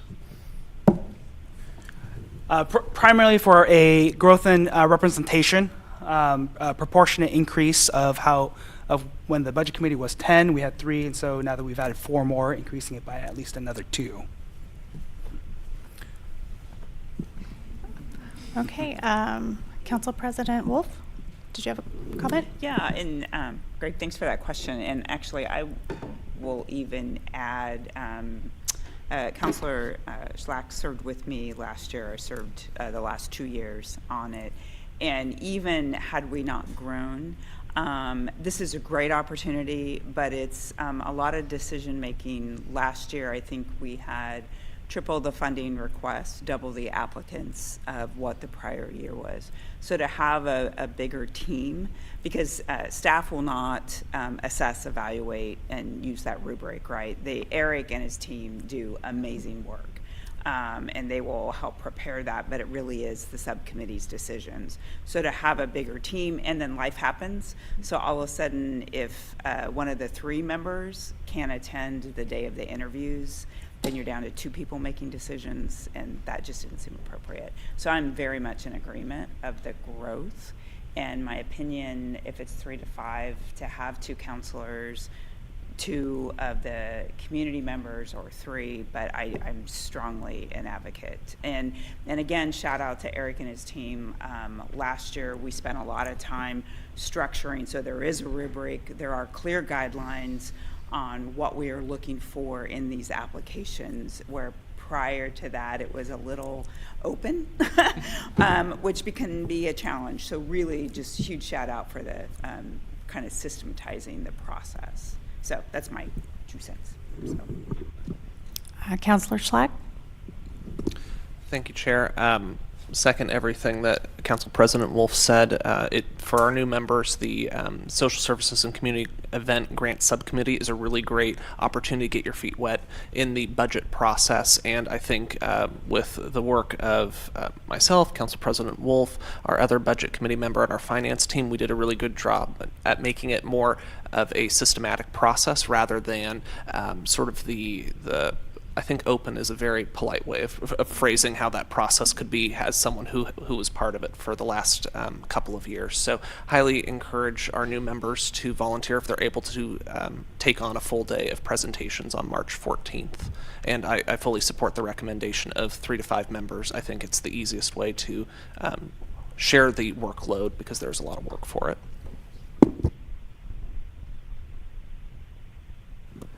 We have a question online. Yes, thank you. Just to confirm kind of my understanding of the governance for this, so it is a body that makes recommendations, right, not final decisions, because it looks like the recommendations would eventually become part of the proposed budget, so then the budget committee would then eventually approve the budget, which would then be adopted by the council. Is that right? That is correct. Thank you. Okay, Mayor Loop. Thank you. I think it's a great idea to expand, and I will say that it's also done so it's not quorum. So there aren't any issues if you're wondering as far as size is concerned. It would be my recommendation that it's 5 members with a requirement of 2 council members and 2 budget committee members, and then 1 person that can float either way, depending upon who wants to be involved. That way, just depending upon the year and availability, because it is also a big commitment, that maybe one year, you know, a community member are more excited, or another year counselors, just so there's flexibility in the future. That would be my recommendation. Councillor Shaw. Thank you. All follow suit. I definitely agree with the recommendation to expand from 3 to 5. And curious, it says presentations on the 13th and 14th. Are those 2 solid full days, and are those days set? Those are the dates that we have tentatively planned for. The 13th is an all-day session. Correct me if I'm wrong, but yes. And then 13th is the evening session. So one of them is just a few hours in the evening, and then another one is a full day session. Yes. And the reason I was asking, it's also the National League of Cities Congressional Conference week that week. So you would negate a few counselors perhaps participating because of that week. We can certainly coordinate so that we can have more participation. But as far as the overall time commitment, it is 1 full day typically, and then a couple extra hours, because last year we were not able to fit it all into 1 day.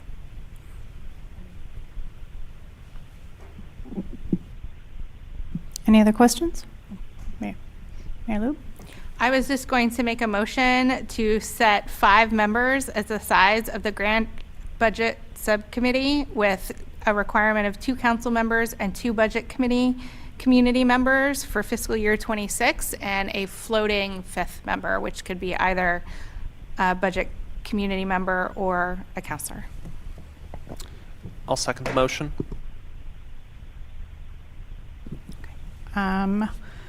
Okay.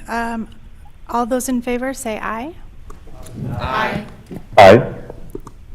Okay, the motion is adopted by unanimous vote of the Budget Committee.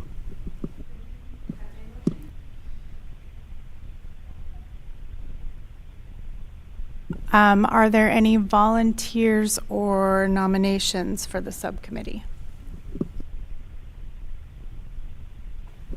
Okay, we have I have a question. Sorry. Councillor Robbins. I was hoping we could review what the other subcommittees are, if there are other ones, so that we could know that before we, is this the only one? This is the only one. Okay. Now, are there any volunteers or nominations for the subcommittee? I saw your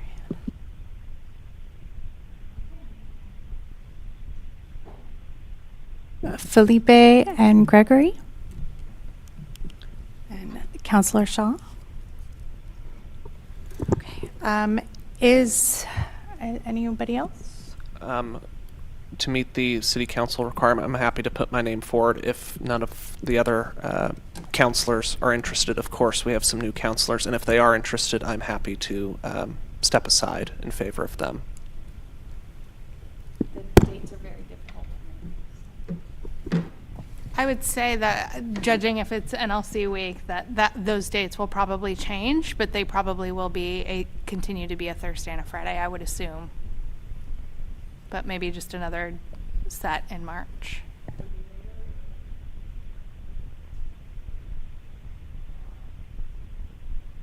I think that's something we'd have to follow up on.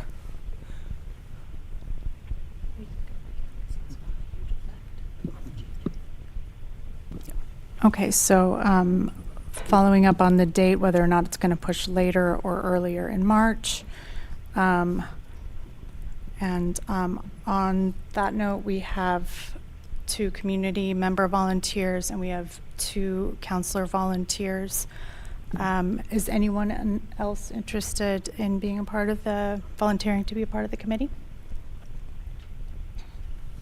Okay. All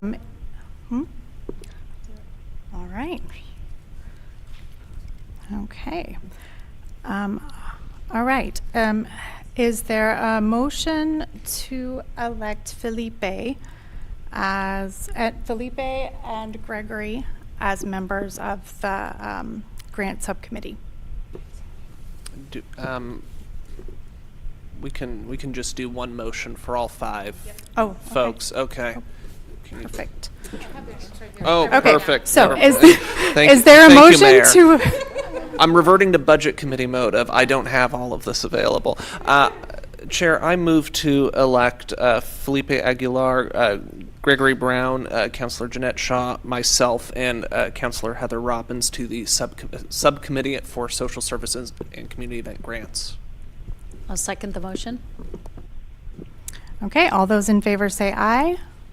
Aye. Aye. All opposed say nay. Okay, the motion is adopted by unanimous vote of the Budget Committee.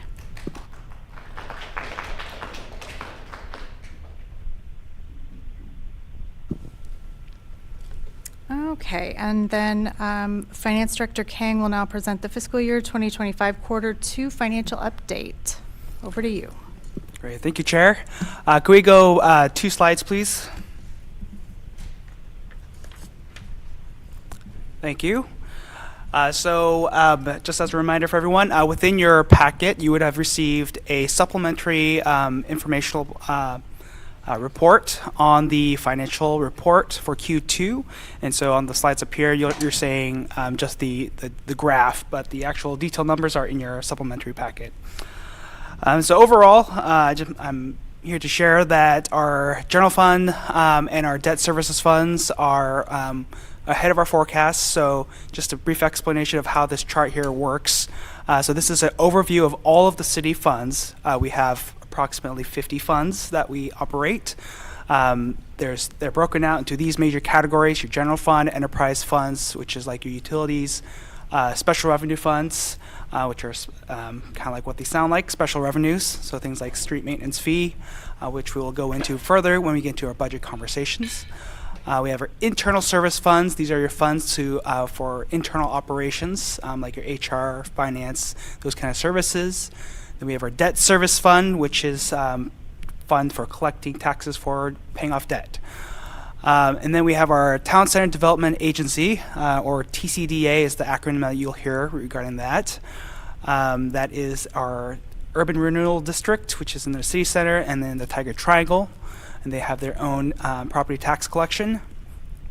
And then we have our Capital Project Fund, which is our overall how we spend our funds for capital projects. And just on that note, you'll see that the numbers are very small compared to where the forecast is. Just to note, full swing for capital projects don't start until spring. And so we don't have a lot of activity this year. Approximately $15 million has been spent up to this point, but the vast majority of construction doesn't start until spring. So you'll see a much bigger number once we get further along into the year. And then in aggregate, you'll see that's the total funds. The green represents revenues, red represents expenditures, and these are percentage of budget. A couple other things to note right here. On the enterprise funds, you'll see that that's also fairly significant, below that 50% forecast. It's also related due to capital projects primarily. For our water utility funds and for our enterprise funds, a lot of the capital projects are budgeted within the enterprise funds, and construction again has not made significant progress at this point. So that's why you're saying it being below that 50% benchmark up there. Next slide, please. All right, so the general fund, this is our general operating fund for the city. This is where most of your primary services that you're used to hearing about, like police, library, community development, this is the fund that pays for the operation of those programs. And so this is a chart of all the revenues for the general fund. And again, this is percentage of budget to actuals. And so you'll see on the property tax side, we have received about 94% of our budget. And that's because of the timing for property tax collection. They are due at the end of the calendar year. And so most of the collections start in November, and then your vast bulk is completed by December. And then a little bit trickles in for delinquencies throughout the rest of the year. But the vast majority of tax collections happen by December. And I am happy to say we are fairly consistent with where we are at this point in time as last year. So that dark green shade you see there is our current year percentage of budget, and then the light shaded green is prior year. So you have that comparison. Other things to note, you'll see that license and permits are ahead of budget. That's also kind of a timing related issue. Our business license, which is the primary driver for that category, renewals happen at the end of the calendar year, or in October. Close to the end of the calendar year, so the vast majority of revenue is collected at that point in time. On areas where you're seeing a bit of shortfalls, so in franchise fees, that's another timing related issue. Most of our collections happen in January, and so you'll see a big swing in the opposite direction once it comes to Q3. And then in fines and forfeitures, we are currently ahead of where we were last year at this point in time, but we are still behind forecast. And I know Chief McDonald mentioned about some of the enforcement that's happening, but this is really driven by the photo radar, where the vast majority of our fines and forfeiture or fines are collected from, and we have seen a shortfall in that in recent years. And anecdotally, for this committee's awareness, we did share in a previous meeting that we are expecting to see further decline due to a transitional gap as we switch vendors this year. That is, I believe, taking place right about now or in the next month or two. And so we'll see that a bit of a gap fairly soon. But overall revenue, we are fairly consistent with where we were at last year. So if you look at the total revenue at this point in time, just over 60% is what we collected last year, and we're just about on pace with that. Next slide, please. We have a question. What comprises other revenue that we are at 100% of expected already? Thank you for that question. So the other revenues are, they're a lot of a miscellaneous revenue area. So we sometimes receive things like a refund that are, or like credits, sometimes like insurance claims where we receive a check. Things that we don't budget for get categorized into the other revenue. It's typically a very small number. If I remember off the top of my head, it's like or somewhere around like $20,000. So I think it was budgeted at 50 and it's coming in at 100. Oh, is it? Okay. Sorry, I don't have that number right in front of me. Thank you. I looked at it this morning. All good. Yeah. Okay. Are we on to the next topic? Did that answer your question, Counselor? Yeah. All right, so this next slide here is really on the expenditure side, so on the other side of what we were just talking about. Similar format, you have your dark shaded red, that is your current year Q2, and then the light shade is Q2 as of from prior year, so you have that comparison. Overall, budget expenditures are tracking as expected within budget from that 50% where we were, which is about halfway through the year. Overall, we are at 44% of percentage of budget, which is 3% than the 47 where we were at last year. So we are on pace by the end of the year to be well within budget at this trend. Next slide, please. And so that concludes my Q2 update. Are there any questions on the Q2 update?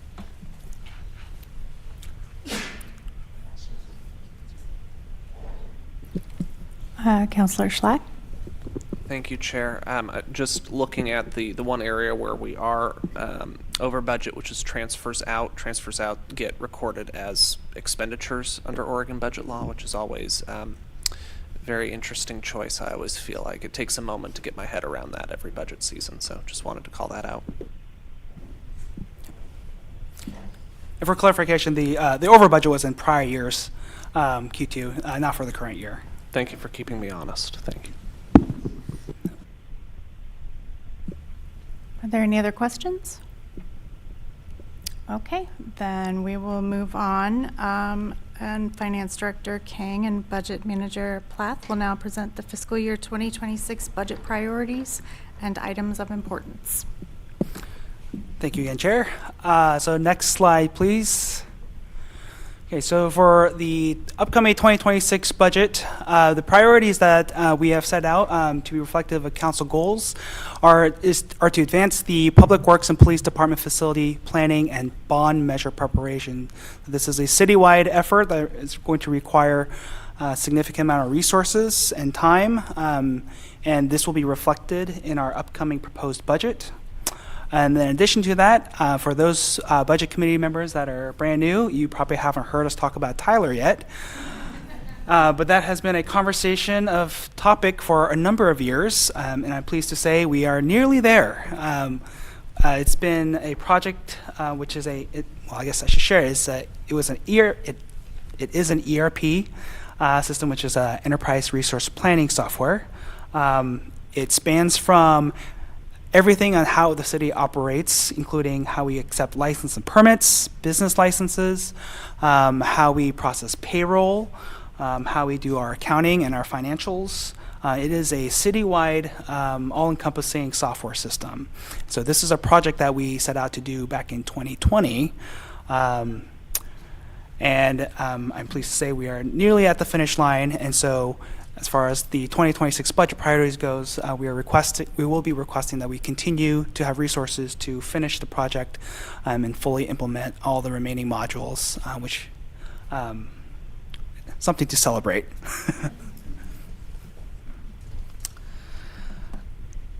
Next slide, please. And so I do want to acknowledge and talk a little bit about stewardship of public funds. And so the city has been recipients of these two awards that are by the Government Finance Officers Association, the Distinguished Budget Presentation Award and the Certificate of Achievement for Excellence in Financial Reporting. We have been recipients of these awards for over 30 years. I believe one of them is approaching 40, and I can't ever remember which one. It's budget, okay.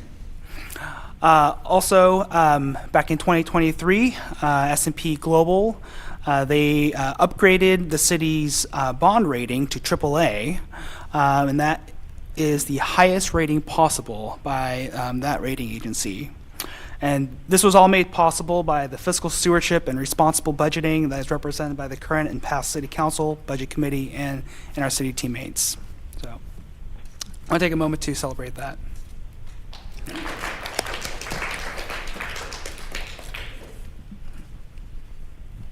Next slide, please. So this is one of my actually favorite diagrams that we have in our budget book. And I think it's one that's important to share as we are getting our new budget committee members up to speed. So this is a visualization of how much of every dollar of property tax collected goes to the city of Tigard. So you'll see all the different agencies that are taxing jurisdictions within Tigard. So City of Tigard receives 17 cents per every dollar for city services, and that is to fund those programs that you see right there for police, parks and rec, library, and infrastructure. And then the remainder obviously goes to all those other jurisdictions noted above. Next slide, please. So this next slide right here, this is a visualization of how the city of Tigard compares to our neighbors in Washington County from a permanent tax rate basis. And so the permanent tax rate, or also known as our millage rate, this is the rate at which Tigard taxes based on property assessed values. And so if you compare that dotted green line right there, that's horizontal, that is the county average. And then that yellow line just above it, that is the state average. And so the city of Tigard has a $2.51 approximately assessed value per thousand, which is amongst the lowest in the county and the state. One thing I would anecdotally add there, some of those cities that are above us, for example, Hillsborough and Lake Oswego, they do provide fire services, which TVFNR provides fire services in Tigard, but there are other jurisdictions noted in there that don't provide fire services. Or, yes.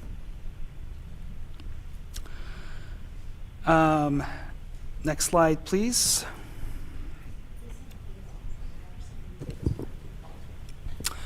I'm sorry? No, the city of Beaverton doesn't provide parks and recreation, and so there's a separate taxing district. Yep, THPRD covers it, so that is not included. Correct. All right, so this next visualization right here, this is the property, the Case-Shiller Home Price Index. So an important thing to know as we talk about property taxes, 60% of our assessed value basis is based on residential property. And so some of it is tied to the price of housing. And so this chart right here goes back to 1993. And obviously you'll see the big recession in 2008 where housing prices declined. Another dip that you'll see in that visualization is during COVID, right after COVID, and the interest rates were rapidly climbing. There was a small dip that you see there. But post that period, we are continuing to see some growth. But one thing that's important to note here is while they're related, they're not directly correlated. So with Measure 50, that was a law passed in 1999, assessed value is capped at 3% growth per year, and our permanent tax rate is locked in at $2.51. And so our assessed values are a fraction of what real market values are. And so in order for real market values to actually fall below assessed values, it would require frankly, a crash greater than the 2008 recession to get to that point. So we are not really in any danger of that event happening as far as seeing a decline in property taxes, which is good news. Next slide, please. So inflation has been a hot topic in recent years. I am pleased to say in the last 12 months, we have seen a decline in inflation. And so this is a visualization going back to the start of, essentially the start of COVID, the past 5 years, the trend that we saw in inflation. And so it peaked over in 2022, where we saw inflation reaching 8.1% or so, but it has steadily declined, and we are forecasting that that inflation should decline or hopefully stay low. And our forecast for the fiscal year 26 is at 2.7%, which is based on CPIW. That's the West for the western part of the United States. That does not include foreign payrolls. And that is the index that we use for the vast majority of our indexes when we are talking about indexes. One thing to note, inflation has improved, it has to go lower and stay lower for the city to be on a sustainable path. Over the last couple of years with the high inflation, we had seen prices skyrocket for cost of materials and services, but also including our personnel. We've had COLAs that have been higher than historically what we've been used to seeing, but those are sustained costs throughout the out years.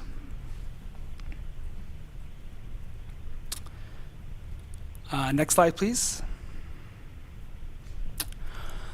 All right, so going into fiscal year 26, we have a few uncertainties that we want to highlight for the Budget Committee as we share more information before we get into our Budget Committee workshops. One thing, I won't touch on the WCCLS quite yet. We have a separate slide to talk about this specifically. But on the state revenue sharing, the League of Oregon City is forecasting a continued trend of flatline revenue for state revenue sharing, and in some cases a decline.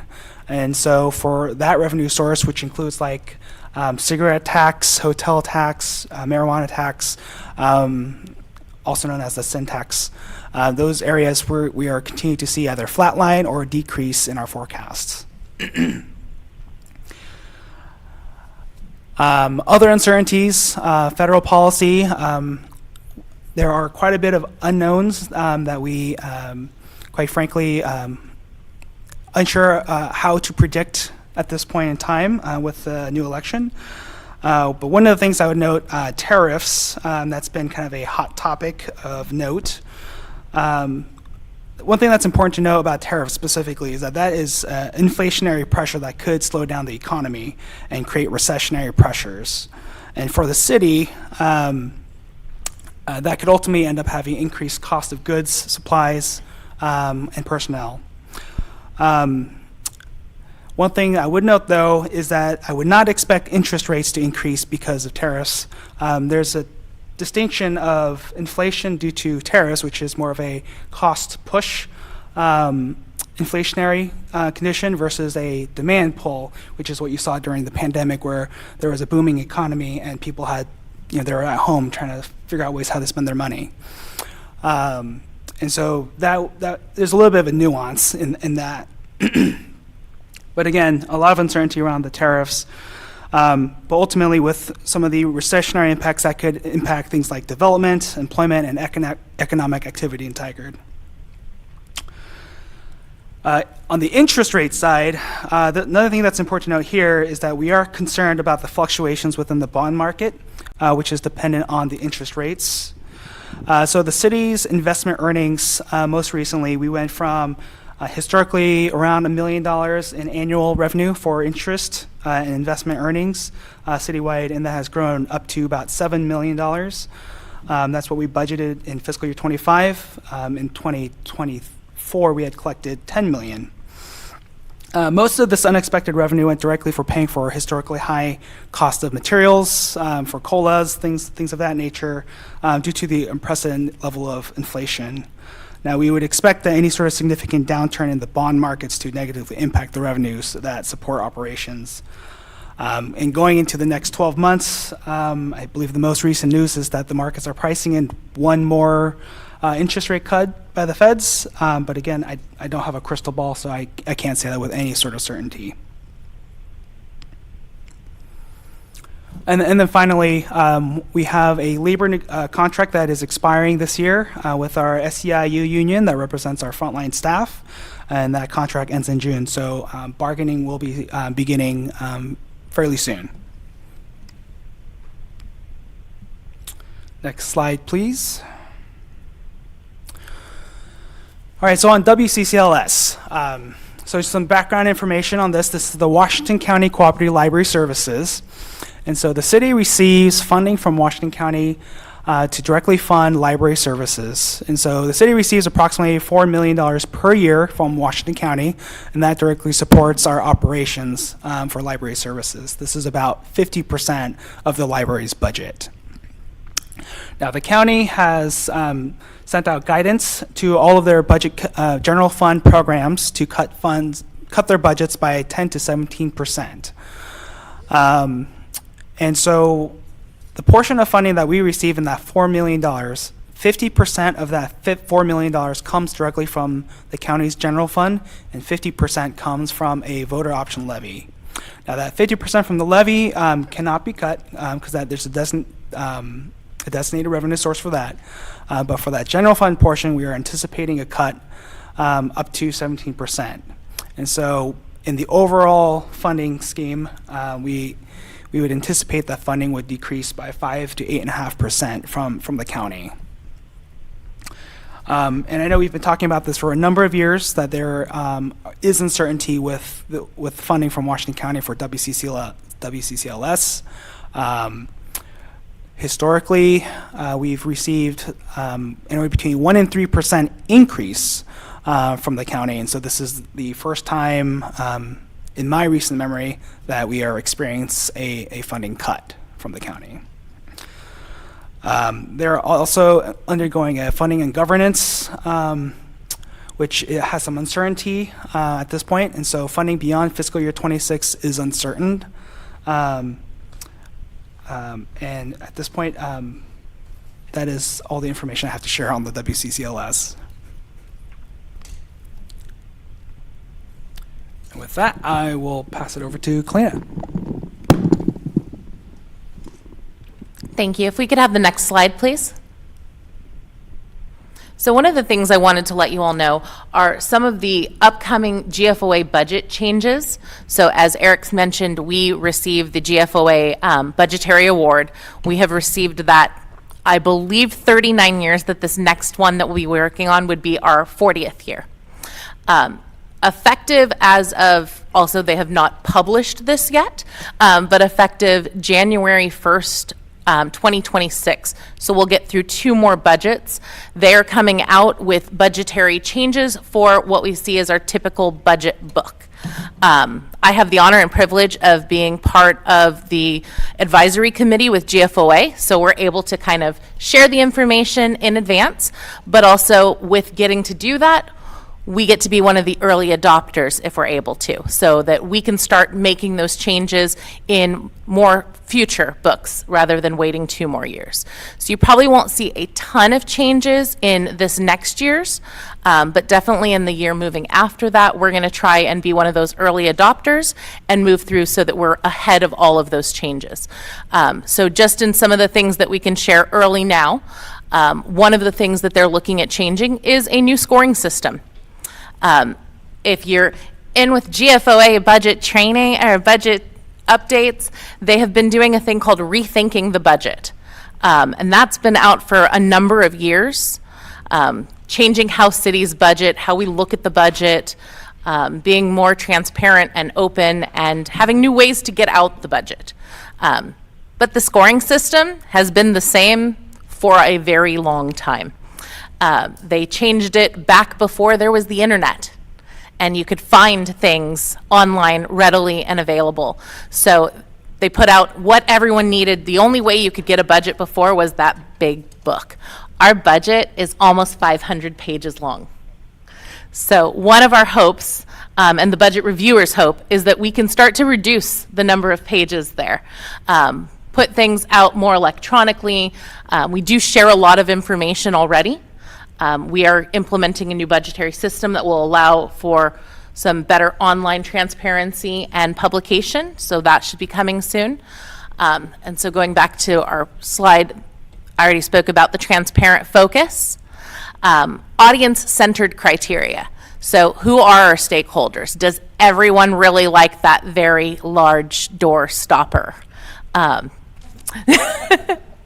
Yes, we're getting points at certain people who really like their printed book. Right? We look at those. I want to say, no offense, but us numbers geeks, we kind of like that. You know, make our little notes in the margin, look at those things. But, you know, it's even better if you can find that information online and that it's readily available to those. We are absolutely working to increase our community engagement. And the standard community member does not want to flip through a 500-page book. So looking at new ways to get things out, also aligning, as I said, with the best practices. And if you're online, you can click there and see some of the budgeting best practices, and those are going to go directly into that new award criteria. So just a key look ahead. We are very early in the criteria stages. I think we're 3 months into a 10-month change. So we don't have everything out there yet. They actually have not started publicizing, but they will be doing their change management and starting to send some information out so that other cities aren't shocked by it when it does come. But just know we are on the forefront of that and working ahead for those. And if we could go to the next slide. So our next item is budget training and timeline. And next slide. So you've all already received an email that went out. One of the things we've normally done is hosted a couple hours here at the city budget training so that you guys can have a little forefront of what your role is as a budget committee member. One of the things we did this year is there was an online resource directly from the state that kind of gives you that training guidance. And so we've sent that out to all of you. Also, that sheet that you received at the beginning of today, that is directly from the state on pre-meeting topics so that you understand what our rules and roles are for today. We do follow the Oregon regulations, ORS, on what we have to do, what we need to do. That'll go over a little bit of that in that training. So if you haven't already watched it, we encourage you to do that before we do our first large meeting in April, just so you have an understanding of what your role is and how you're helping your community. And the next slide. So this here is our budget milestones. We just kind of wanted to give you a high-level overview of what it takes to put together the budget and what we're doing before you guys are in and having those meetings. So we start budget preparation November 4th. And that's citywide. That's when we do our kickoff meeting. Those of us sitting on this side of the table, we actually start probably around September, working on the budget calendar and getting everything together for that November 4th kickoff. And then we have about 11 to 14 weeks in between that first kickoff where we engage with the departments and the departments start to submit their budgets. You'll see we have a graduated date there from January 16th to February 6th.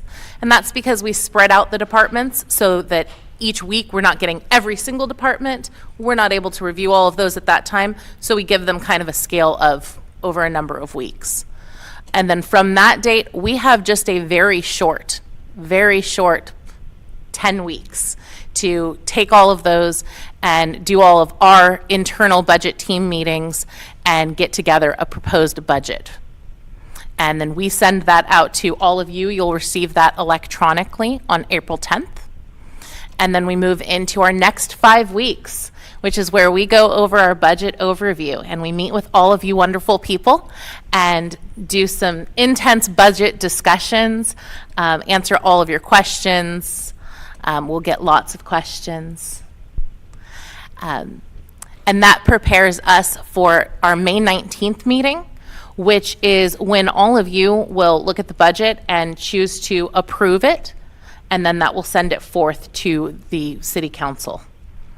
And then we have there June 17th for budget adoption. That date might be moving. If we could go to the next slide. So these are the important dates for you all to remember. You have the first official budget committee meeting is April 26th. Then on May 12th, we have meeting number 2. May 19th, we'll do meeting number 3, and that is where you will approve the budget. And then June 17th, as I said, that date may change for the city council budget adoption. We absolutely welcome all members of the public to come. There is a time to give public comment, voice their opinion at any and all of those meetings. They can also be attended virtually, and written comment can be sent in as well. Councilor Wolf? Budget Manager Plath, would you, just as a refresher, because April 26th is kind of that all day and the others are kind of tacked into council meetings, so for these guys just to plan their calendar. the commitment, April 20. April 20th. No, that's a Saturday. That's Yeah, the but all-day. May 12th and May 19th are Mondays. Okay, my apologies. They're evening meetings, so I just thought you might kind of just walk through the hours. Yes, absolutely. So April 26th, I like to call that Super Saturday. So we are here early in the morning. We do bring you refreshments and snacks throughout the day to keep your sugar levels up and eyes open. And we'll also have lunch that day, and then we usually wrap up around 4-ish, but I believe we book it from about from 9 to 5. So be prepared to be here. And then those next meetings for May 12th and May 19th, those are scheduled for Monday night committee meetings. And you are correct, Councilor Wolf, we did have one of those on a Tuesday last year in place of a city council meeting. But we do have both of those booked for Mondays. And then the June 17th meeting that you are all invited to attend. However, that's when the council is going to push that through. So that will be a Tuesday evening.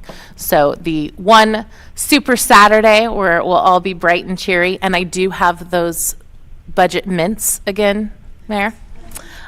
They're highly popular. And then our Tuesday evenings, and then the June 17th council meeting.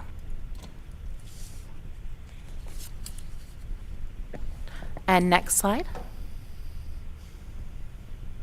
And that is the end of our formal presentation. Do you guys have any questions? And I will throw that back to our new chair, Pemet. Thank you. I need the practice. And thank you all so much. This is so much work that you guys do, and I'm impressed every time I get that coffee table of a budget book. And it's you guys do great work. Councilor Hu. Thank you, Chair. 2 questions. Going back to your upcoming practice of being more transparent, and you mentioned public want to see less pages but want more transparency. So can you give me some example of how can you give less pages and at the same time be more transparent? Thank you for the question, Councilor. So we have started on a new software implementation. That was one of the council agenda items on. It was called Una. Was it called Questica at the time? They've changed their name since. It's now called Una Budget. Software companies change their names rapidly. So that's one of the features of this system is that there will be a public interface where they can go in and dive into any level of detail into the budget and more readily than flipping through pages. And so the transition that we're hoping for is that there'll be more electronic available information that's more detailed than what's already presented in the budget. So there could be more pages, but it's just easier for people to find the information they want in those pages. Is that okay? Correct, yes. Yeah, okay. And my second question is, last year I remember you have several budget, I don't know if it was the official name, budget meeting with the public, coffee meeting with the were those things well attended? Do you plan to have more this year? We're currently exploring. We would like to continue having more engagement opportunities with the community. We had a few participants from the community attend those meetings, but we certainly want to explore more. Yeah, we're always looking for new opportunities to engage with the community and increase community's engagement within our budget. We absolutely want to hear public voices and what they feel about the city's budget and where we're going. Also to talk about the number of pages, we won't really increase like that digital PDF, but just looking around the room, there are more than 20 smartphones. That is the way that most people are going to be looking at information. We do, plug for the library, have 2 copies of the budget book there for the public to go and flip through. I'm not sure how many times patrons come in and want to look at the city budget book in the library. We also have them available for print if someone wants to pay for them. But your average community member is not going through that book. We at this table will get very familiar with the book, but your average community member, when they're looking for information, they're going online. So we want to be much more transparent and have that available. While I love our book and I think it's great, I also think it's very easily navigatable. But sometimes as you're waiting for all 500 pages to load, or where you're looking at our nice links where we have the sections available, you're not sure where you're going. But if you're looking online, maybe you can do that keyword and find exactly what you're looking for. So that's where we'll have that increased transparency and just kind of bringing it to people where they already are, instead of in a book that we all love but may not be as easily usable for the community. Well, maybe we can take this offline, because right now the entire 500 pages are online in PDF, and I can search it very easily. So I guess I'm still not understanding what you're trying to do, but we can talk about it later. So Yeah, thank you. just more accessibility. Thank you, Councillor Hu. Are there any additional questions? Gregory? Director King, Ethan. Oh, sorry, 1 second. go ahead. I will get right back to you, Ethan. Gregory, if you could go. Hi, yes. So Finance Director, Finance Team in general, you mentioned that our fines and forfeitures are ahead of where they were prior year, but lagging behind forecast. You mentioned that changeover is primarily due, or that you suspect a lot of that is due to changeover in our photo red light and photo radar vendors. I guess the question I have is any of that attributable to sort of collection issues at the municipal court? Just for clarification, we have the vendor changeover hasn't taken place yet, so we are actually expecting to see further down a downtick in the in the next quarter. But to answer your question, as far as collection issues at the municipal court level, it's been fairly consistent as far as collection rates go. Really, the best way I can characterize the decline is due to the volume of citations that are being issued by the vendor. So we use a third-party vendor that operates the photo cameras, and they're the ones that are sending the citations to our police officers that ultimately end up going to the municipal court. But we've seen a fairly significant downtick in the actual volume of citations. Thank you, Gregory. Ethan? Are you still? Yeah, thank you, and sorry about that. I'm looking forward to joining you all in person sooner than later. But my question is about the AAA credit rating that was highlighted earlier in the presentation, and that is an accomplishment. Thank you for highlighting that. I believe it was from S&P, if I remember, although I don't recall exactly. Are we rated by the other two credit rating agencies as well? So we are not rated by Fitch, but we are also rated by Moody's. And Moody's, for some reason, cannot remember the rank off the top of my head, but we do post it in our budget book. And I can certainly follow up with you on that. Yeah, no worries. We can get together offline. Thank you. Councillor Hu? I just want to follow on the photo radar ticket. They were issued by our vendor, but the speed limit at which the ticket will be issued is set by the city, right? Sorry, could you repeat your question one more time, please? The tickets for photo radar are issued by vendors, but the speed limit at which the threshold for issuing ticket is set by the city. Is that correct? So maybe the chief could help me answer this question. So it's done, partially it's statutorily.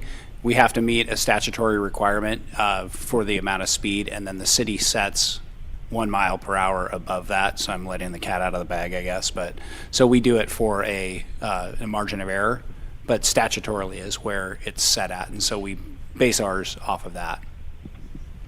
Thank you. I remember one of your chief's presentation, you mentioned that. So it's already, the cat's already out there. So yeah, but I won't say anything more because this is not an appropriate forum for talking about that. So. Councilor Gadusi? And just for an update, for the Moody's, it looks like we're at AA1 rating, whatever that means. But